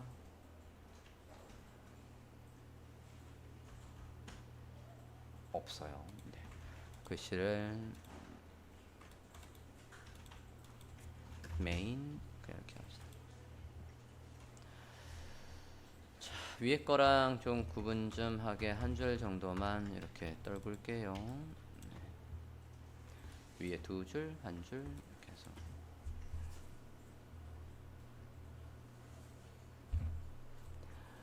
자, 이렇게만 해놓으면 보기 불편하고요. 여기에다가 더불어서 이게 오픈 산스의 55픽셀의 라이트라고 해서 이렇게 써주시면 더욱 좋습니다. 이러면 한글은 밑에다 해야 되겠네.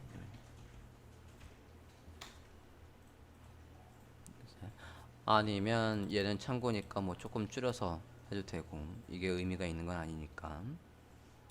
똑같은 게 더 이쁘겠다. 네, 똑같은 걸로 그냥 됐나요? 색깔은 검은색 네 되어 있고 그리드 좀 잠깐 꺼보면 이렇게 되고 있어요. 그리드 때문에 지금 색깔이 안 이뻐 보였던 거지 이렇게 시커멓게 잘 나오고 있었어요. 됐나요? 자, 이게 제일 중요한 제목에 쓰겠대요. 그게 H1이 될 수도 있고 H2가 될 수도 있고 H3가 될 수도 있다는 얘기예요. 근데 우리가 HTML 짤 때는 제일 중요한 거에다가 어쨌든 H1부터 순서대로 짜니까 확률은 얘가 H2가 될 확률이 제일 높아요. 그죠? 로고 H1은 로고에다가 가장 많이 쓸 거니까. 두 번째, 그대로 카피해서 가져와 볼게요. 지금 메인 타이틀이라는 걸 그대로 얘 왜 선택되니? 잠궈놨는데. 자, 얘를 타이틀을 선택을 하고 Alt는 복사, Shift는 수직, 수평이니까 두 개를 같이 누르고 복사를 하신 다음에 두 번째 거는 서브타이틀이라고 할게요. 타이틀 44픽셀의 볼드로 44픽셀의 라이트고요. 그 중에 일부만 강조하고 싶으면 볼드를 쓸 거예요. 해봅니다요. 몇 픽셀에 44픽셀이래요. 두 번째로 중요한 건 44픽셀을 썼고요. 그 중에 일부만 강조를 혹시 하고 싶으면 이렇게 강조를 하고 싶으면 걔만 볼드, 걔만 오픈산스의 볼드라고 할게요. 강조를 하고 싶은 거에만 볼드를 씁니다.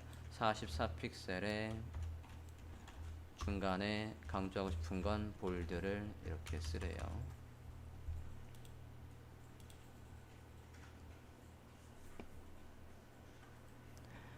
패러그래프에도 중간에 강조를 하고 싶은 게 있다라고 하면 그것도 미리 이렇게 스타일 가이드에서 잡고 가시는 게 좋다라는 얘기입니다. 됐습니까? 서브타이틀이라고 이름을 안 바꿨구나.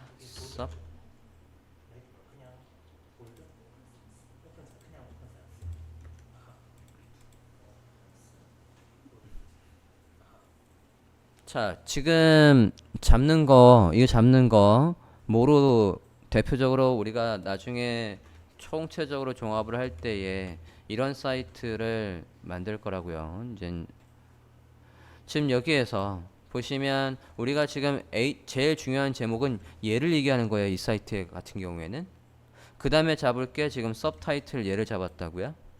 그 다음에 잡을 건 뭐냐면 이 컨텐츠의 덩어리마다 여기 나오는 제목들 있지 않습니까? 여기 이 각각의 제목 내용마다의 제목이 이렇게 위계가 잡혀 있는 요거를 잡겠다고요. 그 다음에 잡을 건 컨텐츠마다의 제목이라고 해서 컨텐츠의 헤드라인이라고 해볼게요. 헤드라인.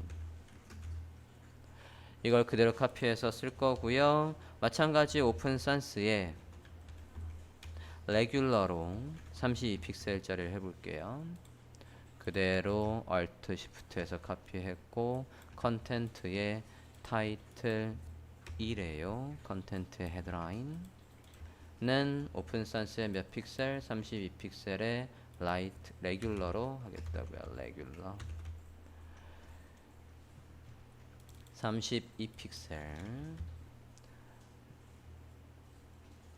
오픈산스의 레귤러라고요. 오픈산스의 레귤러 지금 누구의 위계를 잡은 거라고요? 요런 내용의 각각에 나오는 타이틀의 위계를 제로를 잡겠다라고 하신 거라고요. 가로줄은 좀 이따 다시 한번 정리할 겁니다. 여기까지 되셨습니까? 오픈산스의 32픽셀의 레귤러입니다. 됐어요?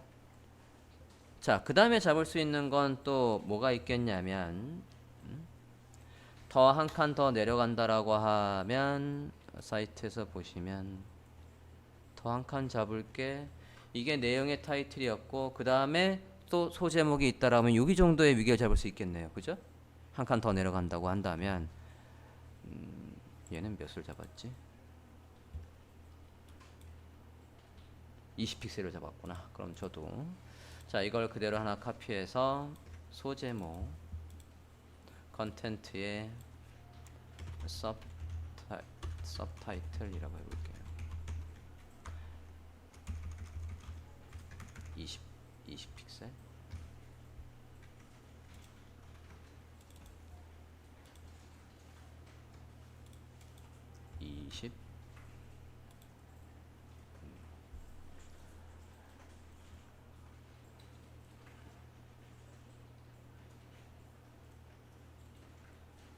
이 20이 너무 작은데? 잠깐만 100%로 좀 볼게요. 아니다 그렇게 작지 않다. 55443220 여기서부터는 좀 스무스하게 내려와야 되는데 이거를 조금만 늘릴게요. 26 정도로 24 정도로 잡을게요. 여기가 지금 급격하게 작아져서 그거보다는 이 폰트의 위계가 그냥 어디 갔냐 이렇게 해서 수직으로 이렇게 잡는 것보다는 어떻게 잡는 게 더 보기 좋다라고 했냐면 이렇게 잡는 게 보기 좋다라고 했어요. 그래서 지금 여기가 얘가 44 얘가 55 지금 얘가 32 얘가 24 이 정도로 잡았다고요. 이렇게 이런 식으로 곡선이 만들어지게끔. 자, 그 다음에는 이제 뭐 해야 돼요? 본문이에요. 요거 다음에는 이제 가장 작은 패러그래프인 본문이라고요. 본문 적어볼게요. 자, 본문은 오픈산스의 레귤러에 우리가 본문은 16픽셀을 가장 많이 쓰니까 16이라고 할 거예요. 16 그대로 카피. 자, 패러그래프로 처리를 할게요. 본문은 패러그래프로 처리를 하겠습니다. 자, 타입 2를 선택하고 드래그 해서 패러그래프를 뭐 이만큼 할게요. 한글은 밑에다가 따로 만들어야 될 것 같아. 타입 2를 선택을 하시고 드래그해서 대충 우리가 가이드로 만든 이 너비까지 전체를 차지하게끔 만들어 주세요. 그 다음에 타입에 가서 페이스트 로렘 입섬해서 더미 텍스트를 넣습니다. 타입에 가서 더미 텍스트를 넣읍시다. 자, 그 다음에 폰트는 오픈산스의 16이라고 했고 라인 하이트는 몇일까요? 27로 잡아야지. 이 라인 하이트를 27로 잡아야 된다고요. 우리가 27에 아까 패턴을 만들었으니까 그거에 딱 맞추겠다라고 해서 행의 높이를 27로 잡아주세요. 그리드 잠깐 켜볼까요? 그리드 켜서 이 부분이 어떻게 돼 있어야 돼요?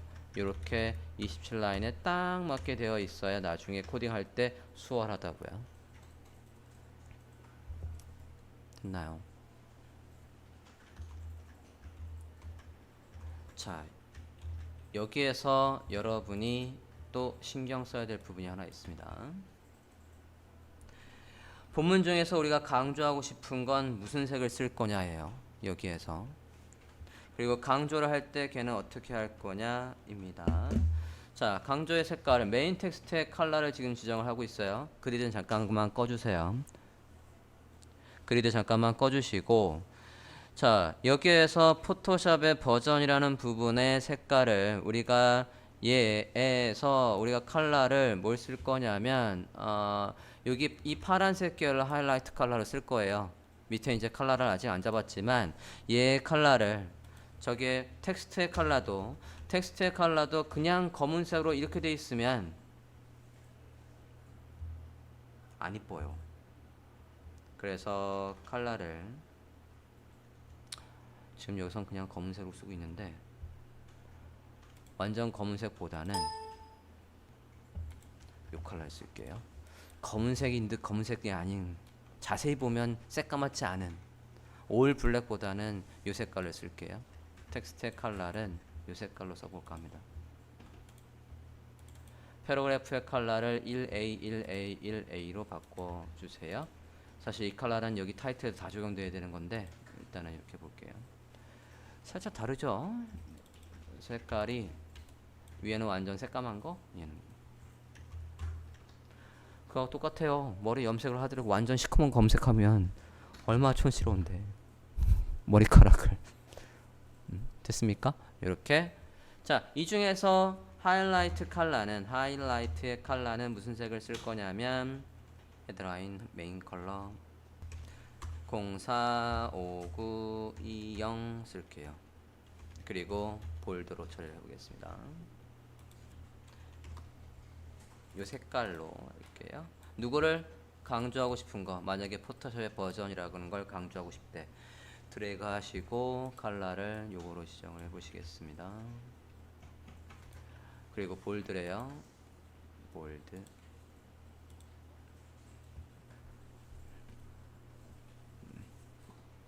됐나요? 그럼 텍스트 중에 일부 강조했대. 저 태그는 뭘 쓰겠어요? 나중에? 태그는 뭘 쓸까요? em이나 strong이나 둘 중에 하나를 쓰면 되겠죠? 네.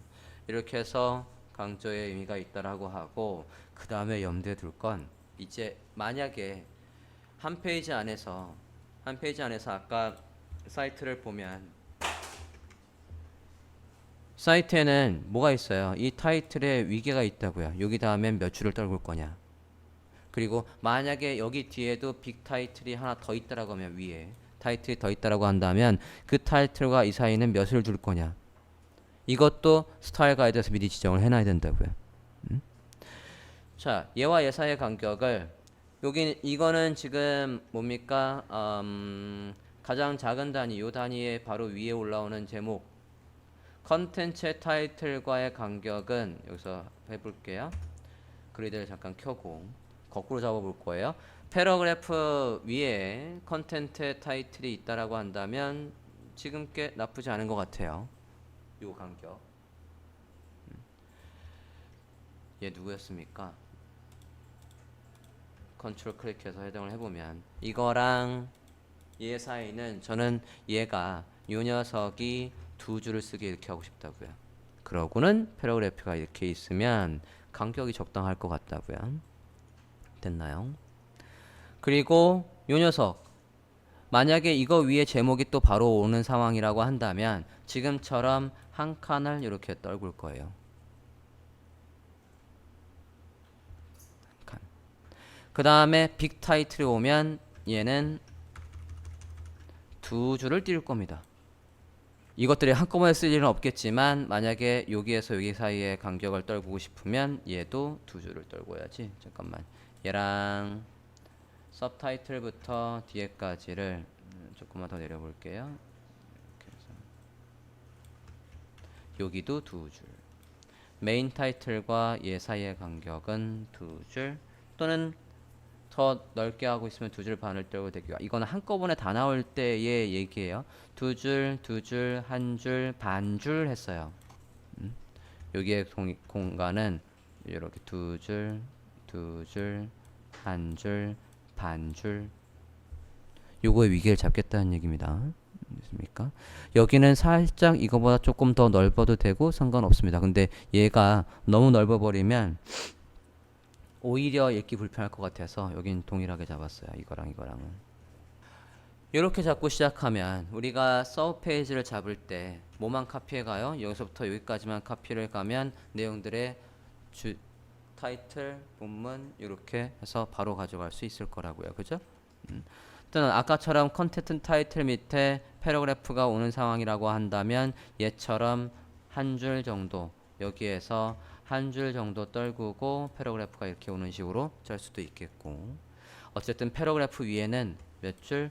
요 한 줄 정도의 공간이, 얘는 지금 반 줄 했지만 제목과 제목 사이에서는 한 줄 정도 떨구겠다고요. 컨텐트 큰 제목 위아래는 한 줄씩 떨구겠다는 얘기예요. 이것들 본인만의 룰을 좀 만들어 놓으시는 게 좋습니다. 이걸 제가 언제 설명을 했었냐면, 6의 간격을, 얘 같은 경우에도 이 간격과 이 간격을, 약간 얘기가 조금 더 길긴 하지만 이렇게 간격을 두고 있다고요. 순차적으로 다 똑같은 등 간격이 아니라. 있습니까? 저장합시다. 저장. 그 밑에다가 다 쓰면은 너무 공간을 많이 차지할 것 같아서 보통은 여기 안에다가 한글과 영문을 다 한꺼번에 쓰기도 하고, 또는 제목에 영어가 있으면 영어는 뭐 한글은 뭐 이렇게 해서 구분을 하실 수가 있겠는데, 얘들을 다 묶어서 지금 여기 이것들을 다 묶어서 컨트롤 G 영문이라고 할게요. eng라고 할게요. 타이틀 빼놓고 애들 다 묶어서 eng라고 합시다. 그룹을. 그러면 그룹을 하나 더 만들어서 KOR도 만들겠다는 얘기예요. 제목이 영어면 오픈산스를 쓰겠다라는 거고, 한글이라고 한다면 나는 고딕을 쓰겠다는 거예요. 전제는 이렇습니다. 나는 고딕의 영문이 마음에 안 들었던 거지, 그죠? 그래서 오픈산스의 영문을 쓰겠다라는 거예요. 자, 그룹을 하나 더 이거를 그룹으로 이렇게 만들었다고요. eng라는 그룹을 껐다 켰다 했을 때 이렇게 메뉴의 타이틀 말고 나머지가 활성화, 비활성화 되게끔 하고요. 이걸 그대로 복사해서 하나 더 만들겠다는 겁니다. 얘를 Ctrl J, 그룹에서 Ctrl J, KOR.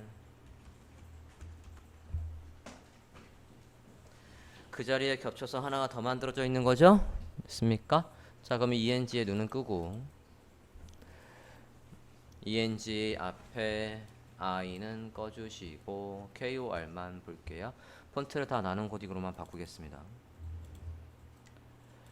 본문도 나눔 고딕.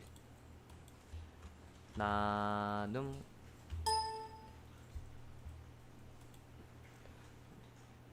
고딕의 나나 한글로 나오나?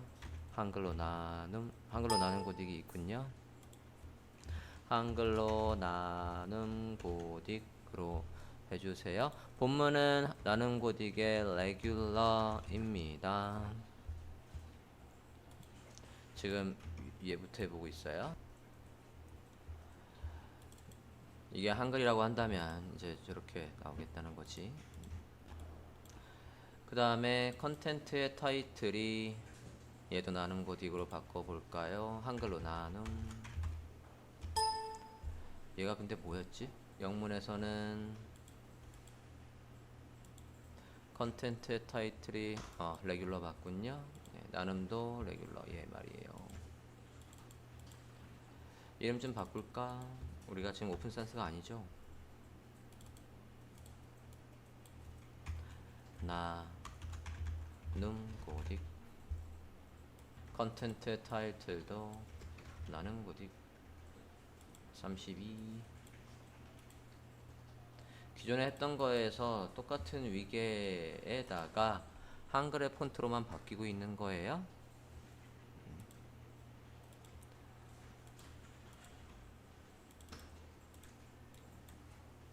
한글로 다 써. 컨텐츠의 타이틀 제목. 이게 소제목이지. 컨텐츠의 소제목. 얘가 컨텐츠의 제목, 헤드라인. 컨텐츠의 헤드라인.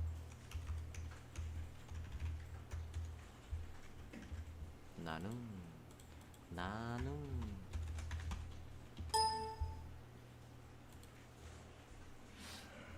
빅 타이틀 소제목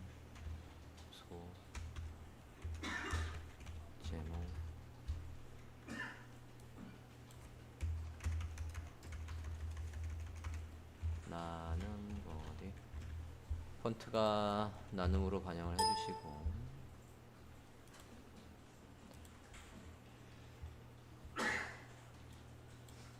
맨 큰 제목 주 제목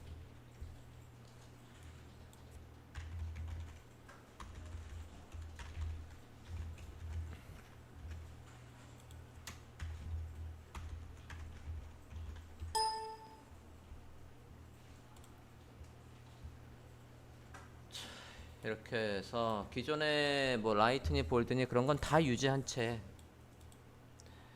소제목에서 일부만 강조하고 싶으면 걔는 볼드라고 했으니까 소제목 강조 나눔 고딕의 볼드.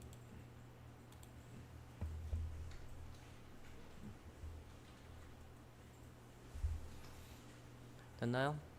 만약에 한글을 주 바디의 주 언어를 나눈 곳 이거로 하는데 영문만은 별도로 폰트를 오픈 산스를 쓰겠다라고 하면 화면과 같이 해놓으면 될 것 같다고요.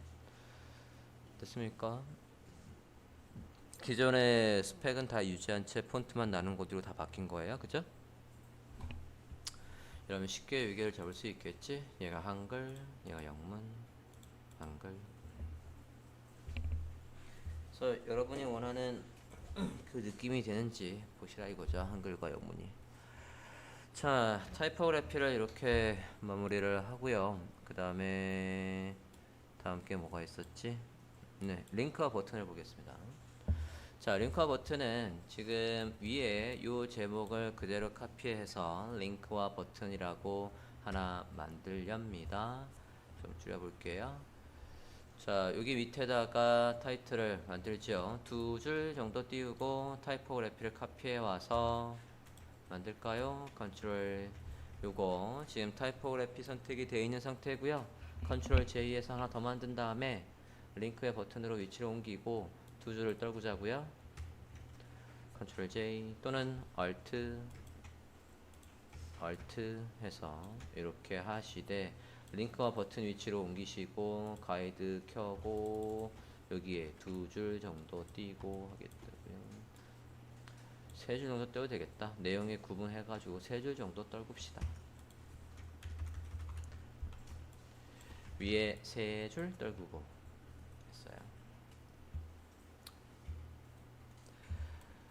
링크와 버튼에다가 타이틀을 옮겨주세요. 내용도 링크와 버튼으로 할까요?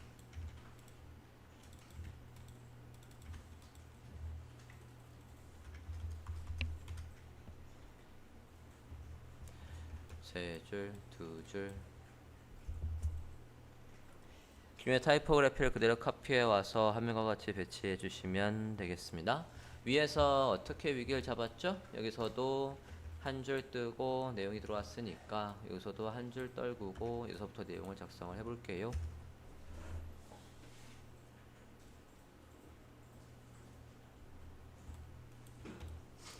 자, 지금 링크와 버튼 작업하고 있어요. 타이포그래피는 접어 놓으세요. 우리가 작업하고 있는 얘만 열어놓자고요. 됐습니까? 자, 그러면 링크에서는 여러분이 어떤 걸 신경 써서 만들어야 되냐면 우리가 링크에 마우스를 올리기 전 마우스를 올리기 전이 있을 거고 즉 노멀 상태가 있을 거라고요. 노멀. 마우스를 올렸을 때 내용이 바뀌겠다 하면 당연히 마우스를 올렸을 때도 표현을 해줘야 돼요. 마우스를 뭐 했을 때? 올렸을 때. 올린 후 마우스를 그냥 이렇게 할게요. 올리면 어떻게 나오게 할지. 그래서 마우스를 호버 하면 링크와 버튼들의 스타일은 저 세 개를 꼭 구분을 해주시는 게 좋겠다고요. 하나 더가 있다면 마우스를 누르는 순간도 난 그 찰나의 순간도 디테일을 살려서 하겠다. 누르는 순간 액티브가 있지요. 액티브는 뭐하고도 일맥상통하냐면 걔한테 포커스가 걸렸을 때랑 하고도 똑같아요. 이거를 탭을 눌러서 링크나 버튼에다가 탭을 눌러서 걔가 활성화됐을 땐 이렇게 표현을 해줄 거야 라고 해서 링크와 버튼 저렇게 세 개를 구분해서 스타일을 미리 잡아 놓는 게 좋다고요. 됐습니까? 얘는 누르는 순간이고 이거랑 뭐랑 겹칠 수 있냐면 얘는 링크나 버튼에 포커스가 걸렸을 때라고요. 보통은 이 두 개의 효과가 같다고요. 그래서 하나로 처리할 거예요. 자, 그래서 이렇게 일반 상태 아무것도 안 해도 있을 때 마우스 올렸을 때 누르는 순간 또는 포커스가 걸렸을 때 얘 스타일이 달라야 된다고요. 자, 그래서 버튼의 스타일을 지금 요 스타일 가이드로 만드는 사이트의 링크와 버튼들은 다 모서리가 둥글둥글하고 안에 글씨들이 가운데 있으며 센터에 있는 걸 만들겠대요. 그러면 모서리 둥근 정도를 미리 지정을 하고 가겠습니다. 한 5픽셀 정도 주고 가볼게요. 높이는 두 줄 정도 쓰는 걸로 할게요. 우리가 지금 줄이 있으니까 여기에서 자 지금 링크와 버튼 여기에서 하고 있어요. 여기에다가 라운드 렉탱글 툴을 이용해서 만들 거고요. 일단 제목부터 먼저 넣을게요. 구분하기 위해서 normal이라는 걸 넣어 보겠습니다. 한 칸 띄우고 여기에다가 normal이라고 할게요. 글씨가 너무 크네. 이것도 위계 따지면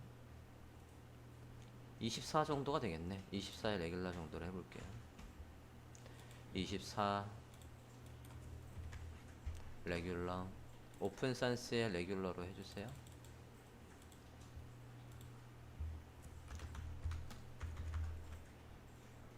그리드 잠깐 꺼보면 이렇습니다. 노멀 오픈 산스 레귤러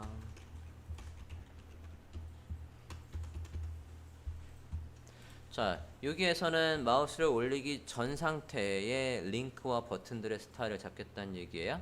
여기에서 라운디드 렉탱글 툴을 이용해서 사각형, 모서리가 둥근 사각형을 여기 아래에다가 이런 식으로 만들어 보려고 한다고요. 만들어 볼게요. 한 줄 정도 떨구고 여기에다가 두 줄로 만들 거니까 레디우스는 우측 상단에 요 레디우스는 5 정도로 시작을 할게요. 5. 라운디드 렉탱글 툴이에요. 그냥 사각형 아니고 여기에 라운드 렉탱글 툴이라고요. 그려볼까요? 너비는 뭐 글씨에 따라서 좀 다를 거지만 얘를 잠깐만 가이드 좀 잠깐만 볼게요. 하나 둘 셋 여기가 본문이 여기가 3등분이 돼 있어요. 가이드를 더 뽑겠습니다. 가운데 가이드가 크게 의미가 없는데 얘를 가운데 가이드는 버릴게요. 이동 툴이 되어 있는 상태에서 가운데 가이드에서 마우스를 살짝 올리면 옆으로 움직인다고 하는데 버려요. 끌어서 밖으로 버릴게요. 여기를 3등분을 하겠다고요. 여기를 3등분을 해서 사이사이의 여백을 20 정도로 떨굴까 합니다. 됐습니까? 사이사이의 여백을 20 정도로 떨굴 거라고요. 가이드를 뽑을게요. 선택 여역을 만드시고 선택 여역을 이렇게 만들어요. 지금 양옆에 가이드가 이렇게 있지 않습니까? 거기서 선택 여역을 일단 만들어 주세요. 선택 여역 안에서 가이드를 이용해서 3등분을 하려고요.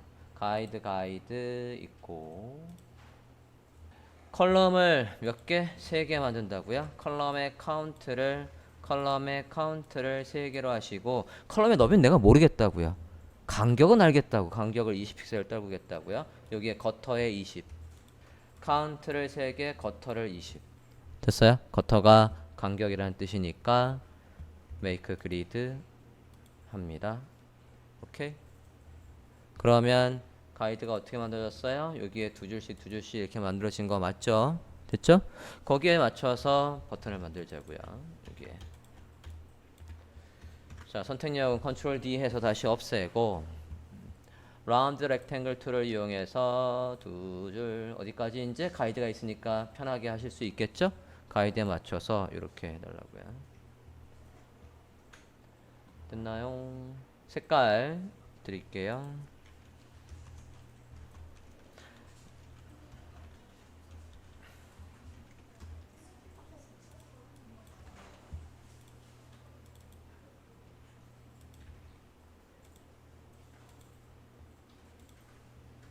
위에 그리드를 꺼보면 이 색깔이에요.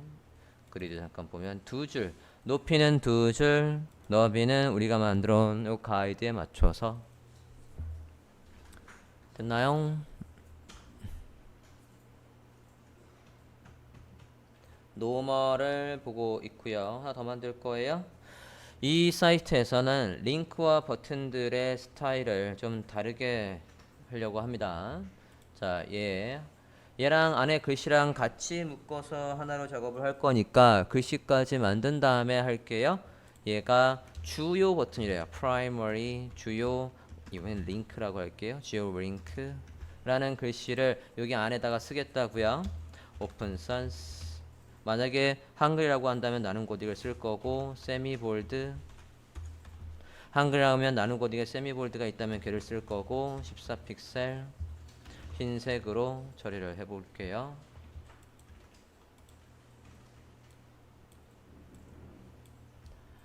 자, 안에 글씨를 쓸 때 타이틀하고 그냥 쓰시면 안 돼요. 그냥 쓰면 그 안에 글씨를 가두겠다는 거고요.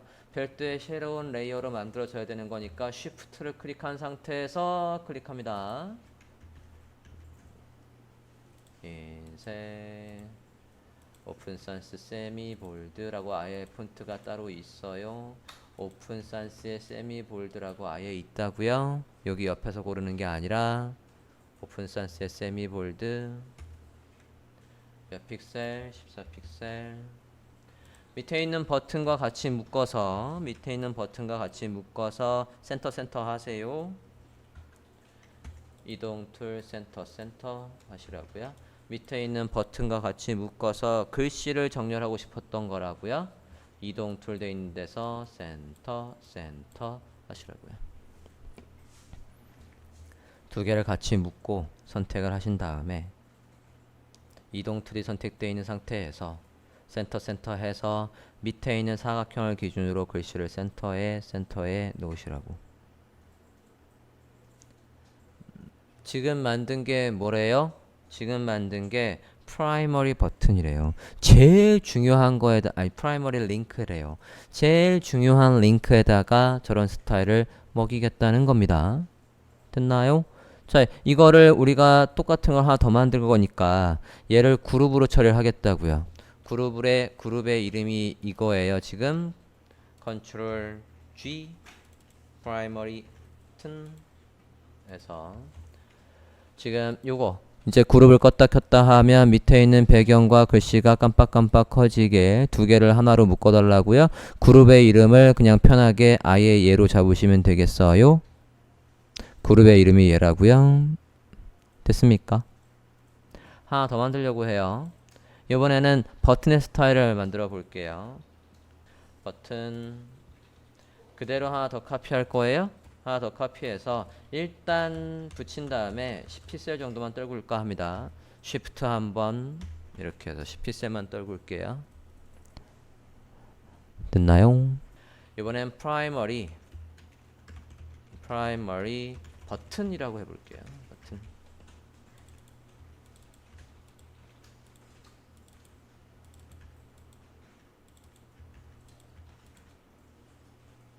마찬가지 센터 해주시고 버튼은 색깔을 뭐로 할 거냐면 녹색 계열로 해볼게요.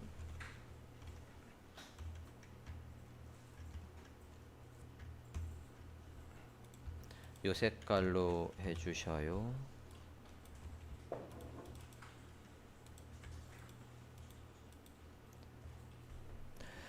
자, 보통의 사이트에선 링크랑 버튼이랑 뭐 똑같이 중요도에 따라서 구분할 수도 있고 저는 지금 만드는 거에서 링크와 버튼을 다르게 지금 색깔을 가져가고 싶은 거예요. 그래서 지금 이렇게 했다고요. 링크든 버튼이든 구분 없이 사용할 거면 색깔만 그러니까 스타일만 잡으시면 돼요. 저는 색깔을 지금 두 개로 해서 구분을 할까 합니다. 여기에서 베리에이션을 조금 더 한다라고 한다면 이게 주요 버튼이지 않습니까? 주요 버튼인데 얘와 조금 더 색깔만 다른 거를 하나 더 만들겠다. 프라이머리도 버튼도 하나를 더 만들겠다라고 하면 어떤 식으로 여러분이 나중에 스타일을 잡을 수 있겠냐면 사이트 하나만 들어가 볼게요. getbootstrap.com bootstrap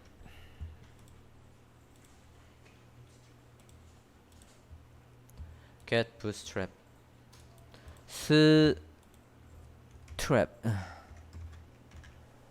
getbootstrap.com 들어가 보실게요. 들어오셨습니까? 지금 잡으려고 하는 게 어떤 거냐면 들어오셨어요? 사이트 들어오셨으면 다큐멘테이션 가볼까요? 상단에 다큐멘테이션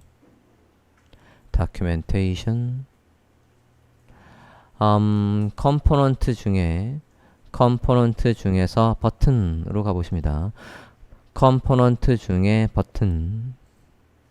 버튼에 가보면 지금 얘는 색깔이 되게 많이 쓰인 케이스긴 하지만 지금 프라이머리에 블루, 세컨더리에는 요새 석세스 해서 상황에 따라서 이런 식으로 얘는 다양하게 두고 가겠다는 얘기예요. 그렇죠? 여기에서 마우스를 올리면 다 조금씩 스타일이 달라요. 그죠? 이 색깔에서 조금씩 더 짙어지는 컨셉으로 얘는 만든 거예요. 이해됐습니까? 프라이머리, 세컨더리. 그러니까 지금 저는 링크와 버튼은 분명히 달라요. 우린 버튼을 아직 안 배웠지만 만약에 링크든 버튼은 간에 상관이 없이 이게 버튼이든 지금 이게 버튼 태그로 되어 있지 않습니까? 버튼이든 링크든 여긴 링크는 따로 있지만 얘 스타일을 다르게 하겠다. 지금 얘는 색깔만 보여주고 있는 거지만 우린 똑같이 하겠다라고 한다면 이게 프라이머리 버튼이 아니라 이렇게 하셔도 된다고요. 얘를 지금 get bootstrap처럼 얘가 두 번째로 중요한 거에다가 쓸 거야. secondary 링크에는 또는 버튼에는 이런 식으로 작업을 할 거야 라고 해서 글씨를 이렇게 바꿔도 된다고요. 그러면 이 컨셉은 뭐예요? 그게 링크든 뭐든 버튼이든 간에 동일한 스타일을 잡겠다라는 생각이 있는 겁니다.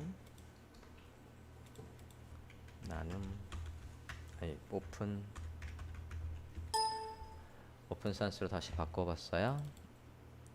세미볼드였지 아까. 세미볼드 다시 가운데. 그럼 위에 거도 링크든 버튼이든 간에 다 똑같은 스타일로 나오겠다라고 한다면 아래쪽도 이름을 바꿀게요. 아이고 프라이머리 어디 갔어? 네. 커먼 센터 해서 이렇게 하면 그게 링크든 버튼이든 간에 우린 스타일을 저렇게 보여주겠다는 얘기죠. 그죠? 이렇게 하셔도 되고 아까 부스트랩처럼 링크는 얘 같은 경우에는 그냥 글씨만 이렇게 있게 하겠대. 버튼의 태그들만 어떤 형식으로 하겠대요? 위에 이런 형식으로 하겠다는 얘기예요. 요 사이트는 이 부스트랩으로 만든 사이트는 링크의 기본 스타일은 얘, 버튼의 스타일은 얘. 나는 상관없이 둘 다 똑같이 이렇게 하겠다라는 거고요. 지금 아까처럼 얘는 링크로만 처리하고 색깔로 구분해서 얘는 버튼으로만 처리해도 되고 그건 여러분이 설계하기 나름이다고요. 저는 그냥 둘 다 똑같이 할게요. 됐나요? 자, 이게 노멀이래요. 이 세트가 노멀이라고요. 그러면 얘를 또 묶어야지. 이걸 그대로 카피해서 우리가 뭘 만들려고 하는 겁니까? 아까 마우스를 뭐 할 때 올렸을 때도 눌렀을 때도 스타일을 다르게 했다라고 했으니까 그걸 다르게 표현을 해주려면 지금 프라이머리 버튼과 세컨더리 링크 우리가 만들었던 이 두 개의 그룹은 무슨 상태? 노멀 상태. 또 묶어요. 그룹으로. 이 두 개를 또 그룹으로 묶습니다. 그룹의 이름은 뭐예요? 노멀. 그룹의 이름은 노멀. 노멀로 이제 껐다 켰다 하면 얘만 타이틀까지 할걸. 타이틀까지 묶어요. 타이틀까지 묶어서 노멀.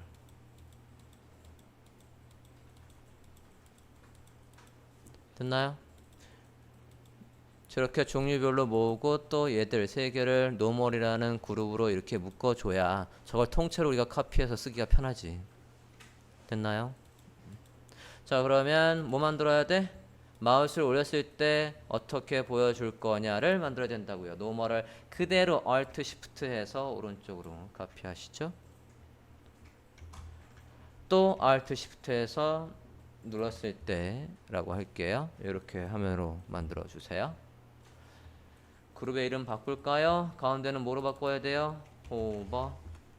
마지막 건 액티브 또는 뭐? 포커스. 액티브나 포커스나 마지막엔 이렇게 하겠다고요. 그룹의 이름을 바꿔 주십시오. 안에 타이틀도 일단 바꿀까요? 안에 타이틀 얘가 뭐라고? 호버. 안에 타이틀 액티브 또는 포커스. 자, 크게 세 개의 그룹으로 되어 있고 노멀, 호버, 액티브, 앤 포커스라고 했어요. 자, 그 다음에 마우스 올렸을 때 효과는 이제 여러분이 만들기 나름인 거고요. 저는 아까 우리가 부스트랩에서 봤던 것처럼 어떻게 할 거냐면 살짝씩 어두워지고 글씨가 바뀌는 걸 해볼까 합니다. 퍼센트로 처리를 한번 해볼게요. 여기에서 호버는 아까 부스트랩을 보면 얘들은 마우스 살짝 올리면 지금 색깔이 약간 짙어지죠. 이거 짙어지는 걸 색깔을 실제로 바꿀 필요가 없이 어떤 식으로 접근하면 저걸 쉽게 할 수 있냐면 지금의 색상 위에다가 컬러 오버에서 검은색을 더 씌우면 돼요.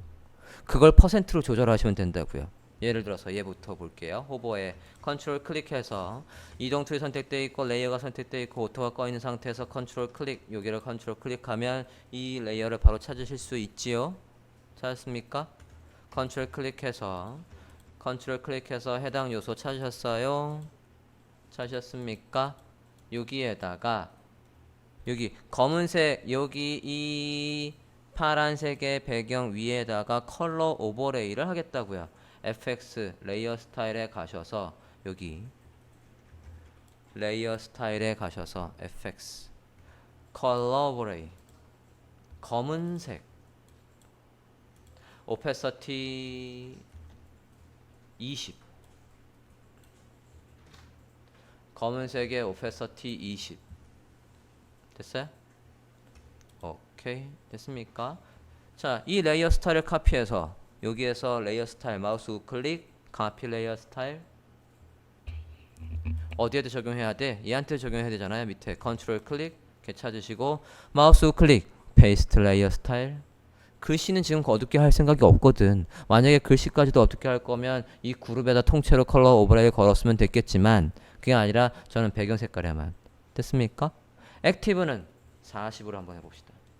여기도 컨트롤 클릭해서 페이스트 레이어 스타일 한 다음에 컬러 오버레이를 40 60 해보자. 60 카피 레이어 스타일 페이스트 레이어 스타일 해서 이런 식으로 해보면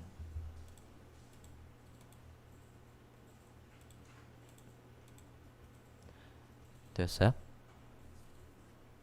스타일을 마우스 올렸을 때는 이렇게 약간 어두워지고 누르는 순간이나 또는 탭을 눌러서 얘가 활성화되어 있으면 저렇게 완전 짙게 처리를 하겠다고요.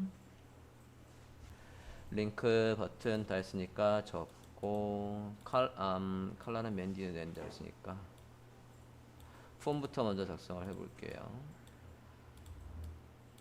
폼. 자, 폼에도 요 똑같은 타이틀이 몇 줄? 세 줄 떨구고 타이틀이 있게 할게요. 이 링크 앤 버튼 얘 카피해 와서 폼이라고 만듭시다. 요거 그대로 카피 컨트롤 클릭해서 얘 찾으신 다음에 Alt Shift 해서 내리자고요. 그리드를 보고 여기가 세 줄로 안 떨어지니까 그냥 세 줄 하나 둘 셋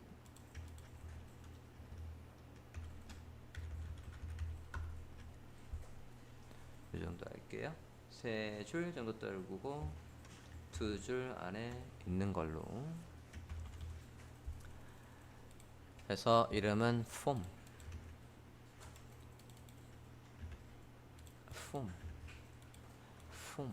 폼 자리로 옮겨주세요. 이렇게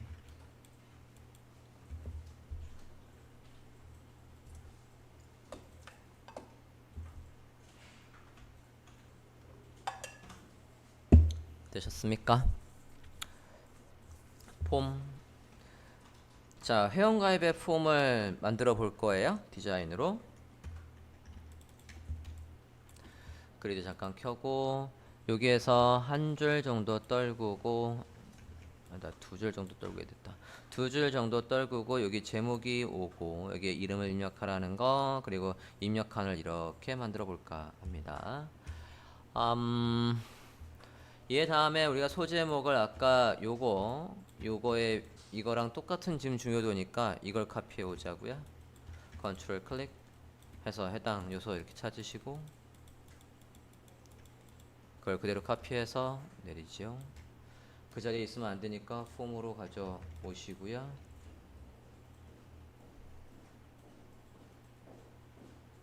됐나요? 이름을 아까 여기서 카피해 온 거 아닙니까? 여기 위에서 카피해 왔던 거니까 그 자리에 두지 마시고 폼 안쪽으로 옮겨 오시라고요. 레이어도 여기 그냥 보이는 것만 여기 있으면 되는 게 아니라 그룹에서도 폼 안쪽으로 옮겨 놓으셔야죠. 그걸 카피해 온 거잖아요.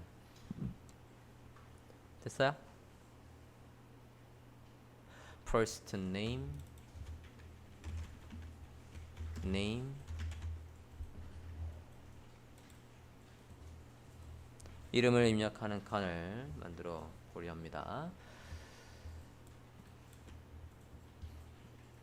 가이드 꺼보면 지금 이 상태입니다. First name. 자, 폼도 아까 링크를 우리가 몇 줄? 두 줄의 높이를 썼어요. 여기 이 링크나 버튼을 두 줄 썼다고요. 일관되게 얘도 두 줄을 쓸까 합니다. 여기에서도 쟤랑 똑같은 걸 쓸 거니까 아까 보더 레디우스가 5였죠. 5였고 여기에다가 그냥 이렇게 쓸 거예요. 여기 바로 밑에다가 라운드 렉탱글 툴로 해서 드래그해서 색깔은 전혀 상관이 없습니다. 색깔은 전혀 상관없다는 얘기는 색깔을 안 쓸 거란 얘기예요. 안에 채우는 걸 안 쓸 거란 얘기입니다. 이렇게 만들어 주셨습니까? 뭐를 죽이겠다는 거예요? 뒤에 배경에 흰색이 보이게 할 거니까 뭐를 죽이겠다고요? 흰색 잠깐만 백그라운드를 하나 넣는 게 이게 얘 흰색이 있으면 뒤에 흰색과 색깔이 안 보일 거니까 맨 밑에 백그라운드 좀 갈까요? 맨 밑에 백그라운드 좀 가봐주세요. 백그라운드에 색깔을 좀 넣을게요. 더블 클릭해서 일반 레이어로 바꿔주세요. 백그라운드 레이어였지만 더블 클릭해서 일반 레이어로 바꿔주십니다. 그런 다음에 얘가 선택되어 있는 상태에서 컬러를 EB를 써볼게요. 컬러를 EB를 써보겠습니다. 컬러를 지정했고 Alt 딜리트해서 그 색깔로 채워주세요. EB 그리드 잠깐 꺼보면 요렇게 옅은 회색을 깔아 주었어요. 됐나요? 지금 여기 흰색이 안 보일 것 같아서 폼은 그래서 여기에 fill 값을 뭘 주겠다라는 거냐면 fill 값 더블 클릭해서 흰색 완전 흰색으로 할게요.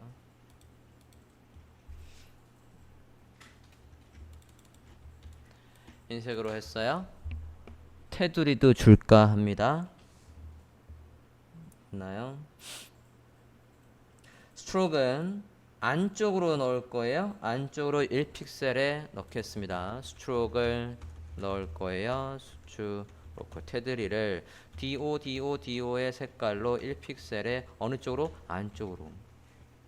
스트로크 포토샵에서 스트로크는 바깥쪽 아웃사이드, 인사이드, 센터 세 군데를 골라서 할 수 있었으니까 자 이걸 누구한테 좀 주겠대요? 요거 좀 전에 만든 흰색 DO 컬러를 요거 좀 전에 흰색 얘 만든 거에다가 스트로크로 주자고요. 스트로크 안쪽으로 했어요. 인사이드 1픽셀의 색깔은 뭐라고요? DO 컬러를 이렇게 줍니다. 그리고 딴 데 살짝 찍어 보면 어떻습니까? 가이드도 잠깐 꺼볼까? 이렇게 깔끔하게 입력 폼을 만들었다고요. 테두리가 살짝 있는 게 이뻐요. 폼들은. 오케이. 자, 인풋창의 스타일을 지금 만들고 있습니다. 여기에 이제 글씨를 쓰면 글씨를 어떻게 보여줄 거냐입니다. 자, 아까 네이버 좀 잠깐 가보면 네이버에서 글씨 쓰기 전에 여기에 아이디와 비밀번호 입력하는 거예요 라고 했을 때 얘 클릭하면 이렇게 클릭하면 사라지죠. 지금 잘 보면 이게 두 가지를 구분하셔야 돼요. 디자인할 때. 글씨 쓰기 전에 저 글씨 있죠. 지금 제가 글씨 썼고 얘는 글씨 쓰기 전이고 비밀번호에서 글씨 쓰면 글씨가 사라지죠. 이거 아직 우리가 태그는 안 배웠지만 저 글씨를 뭐라고 부르냐면 플레이스 홀더라고 부른다고요. 이거를 플레이스 홀더. 그리고 글씨 색깔이 달라요. 그러면 여러분도 두 개로 구분해야 된다고 디자인할 때. 디자인할 때에 이 글씨 사용자가 입력하는 글씨와 미리 보여질 글씨의 색깔이 다르다고요. 요거를 구분해 주셔야 돼요. 디자인할 때도. 그리고 지금 클릭할 때 이 보면 폼 안쪽에 여백이 이런 식으로 동일하게 잡혀 있어요. 여기에 왼쪽이 약 20 픽셀 15 정도 20, 15 정도 있는 것 같아요. 여기에 왼쪽에 그것도 다 일관되게 지금 잡겠다라는 거예요. 이런 스타일을 잡으려고 지금 스타일 가이드를 잡는다고요. 어디에서는 글씨가 여기 10픽셀 떨어져 있고 어디에는 20픽셀 떨어져 있고 그러면 안 된다고요. 다 똑같은 스타일로 돼 있어야지. 작성해 볼게요. 두 가지를 구분한다라고 했어요. 쓰기 전에 여기에다가 이름이 오는 곳입니다라고 할 때의 힌트를 자 지금 폼 이렇게 있고 그 위에 type 2를 이용해서 first name 그냥 your name이라고 할게요. your name을 여기에 적는 거예요 라고 하는 거니까 your name이라고 하고 open sans의 18픽셀의 레귤러로 해볼게요. your name shift 클릭 your name 아 컬러는 안 줬구나. 컬러는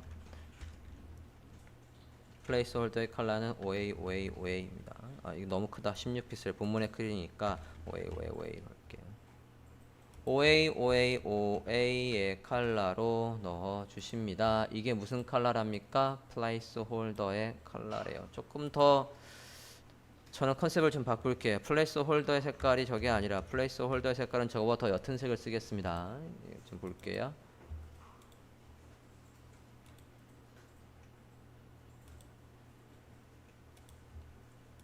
이 색깔로 바꿔주세요. 이게 미리 보기의 글씨고 나중에 코딩할 때는 플레이스홀더 이게 실제 입력한 글씨의 색깔로 쓸게요. 나중에 퍼블리셔한테 여러분이 디자이너라고 한다면 퍼블리셔한테 이걸 구분해서 알려줘야 된다고요. 이 색깔로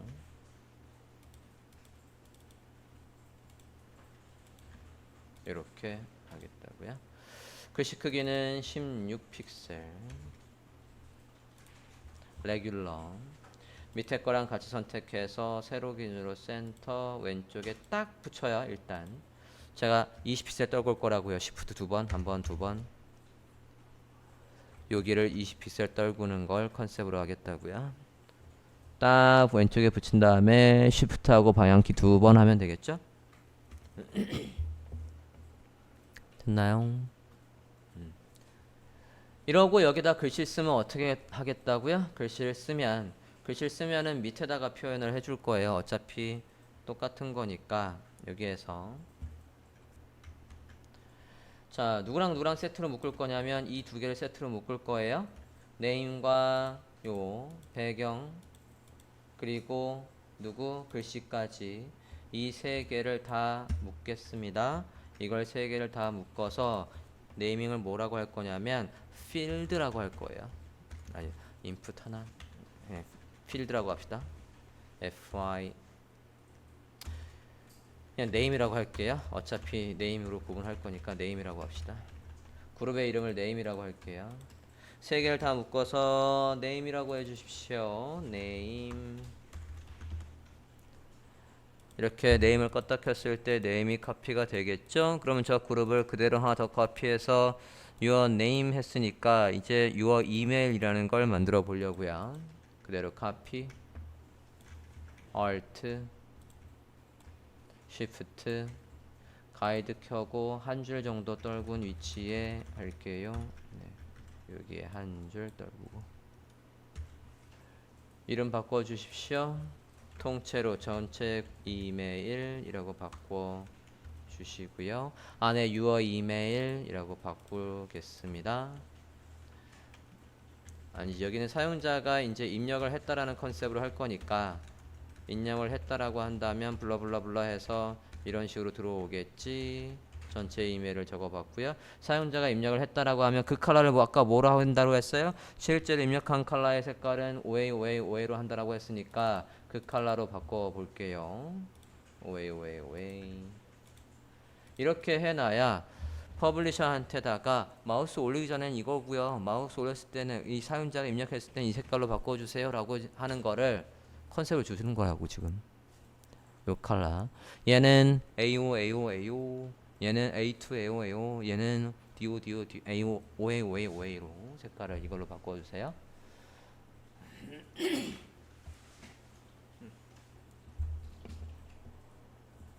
그 다음엔 똑같아요. 그 다음에는 이메일 이런 제목을 안 바꿨네요. Your first name 했으니까 your email로 바꿔주시고 하나 더 카피해서 네임, 이메일, 패스워드 있어야지. 패스워드 입력할게요. 마찬가지 한 줄 정도 떨구고 your password, 패스워드. 제목도 your password. 패스워드가 저렇게 글씨 나오면 큰일 나니까 뭐로 해줘야 되겠어요? 동그라미로 하든가 아니면 엔터티 코드에 가서 entertycode.com 가서 동글뱅이가 뭔가 보고 올게요.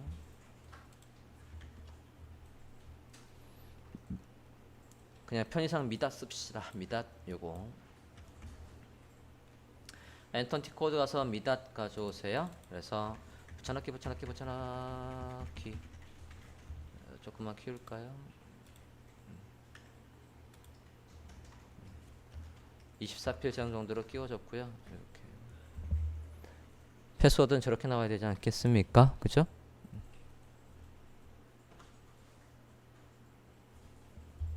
편의상 저를 썼고요. 또는 동그라미를 막 수식게 만들어도 돼요. 어차피 코딩하면 얘는 우리가 바꿀 수 있는 영역이 없어요. 네이버에서도 비밀번호는 이렇게 하면 저건 우리가 바꿀 수 있는 게 아니라고요. 이거의 크기를 바꾼다거나 못해요. 폰트 사이즈는 바꿀 수 있겠구나. 글씨니까. 네. 폰트 사이즈 정도는 이 크기는 바꿀 수 있지만 간격? 글씨니까 간격도 조절은 가능하겠네. 자, 어쨌든 우리는 이 정도로 처리를 해봤습니다. 됐어요?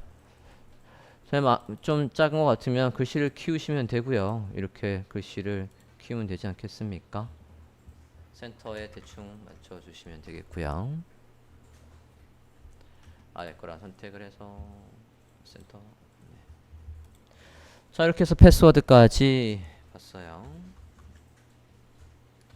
캔버스를 아래쪽으로 훨씬 더 많이 늘려줘야 될 것 같아요. 이미지 옆에 있고 이제 컬러 팔레트 하나 정도 만들어주면 될 것 같습니다.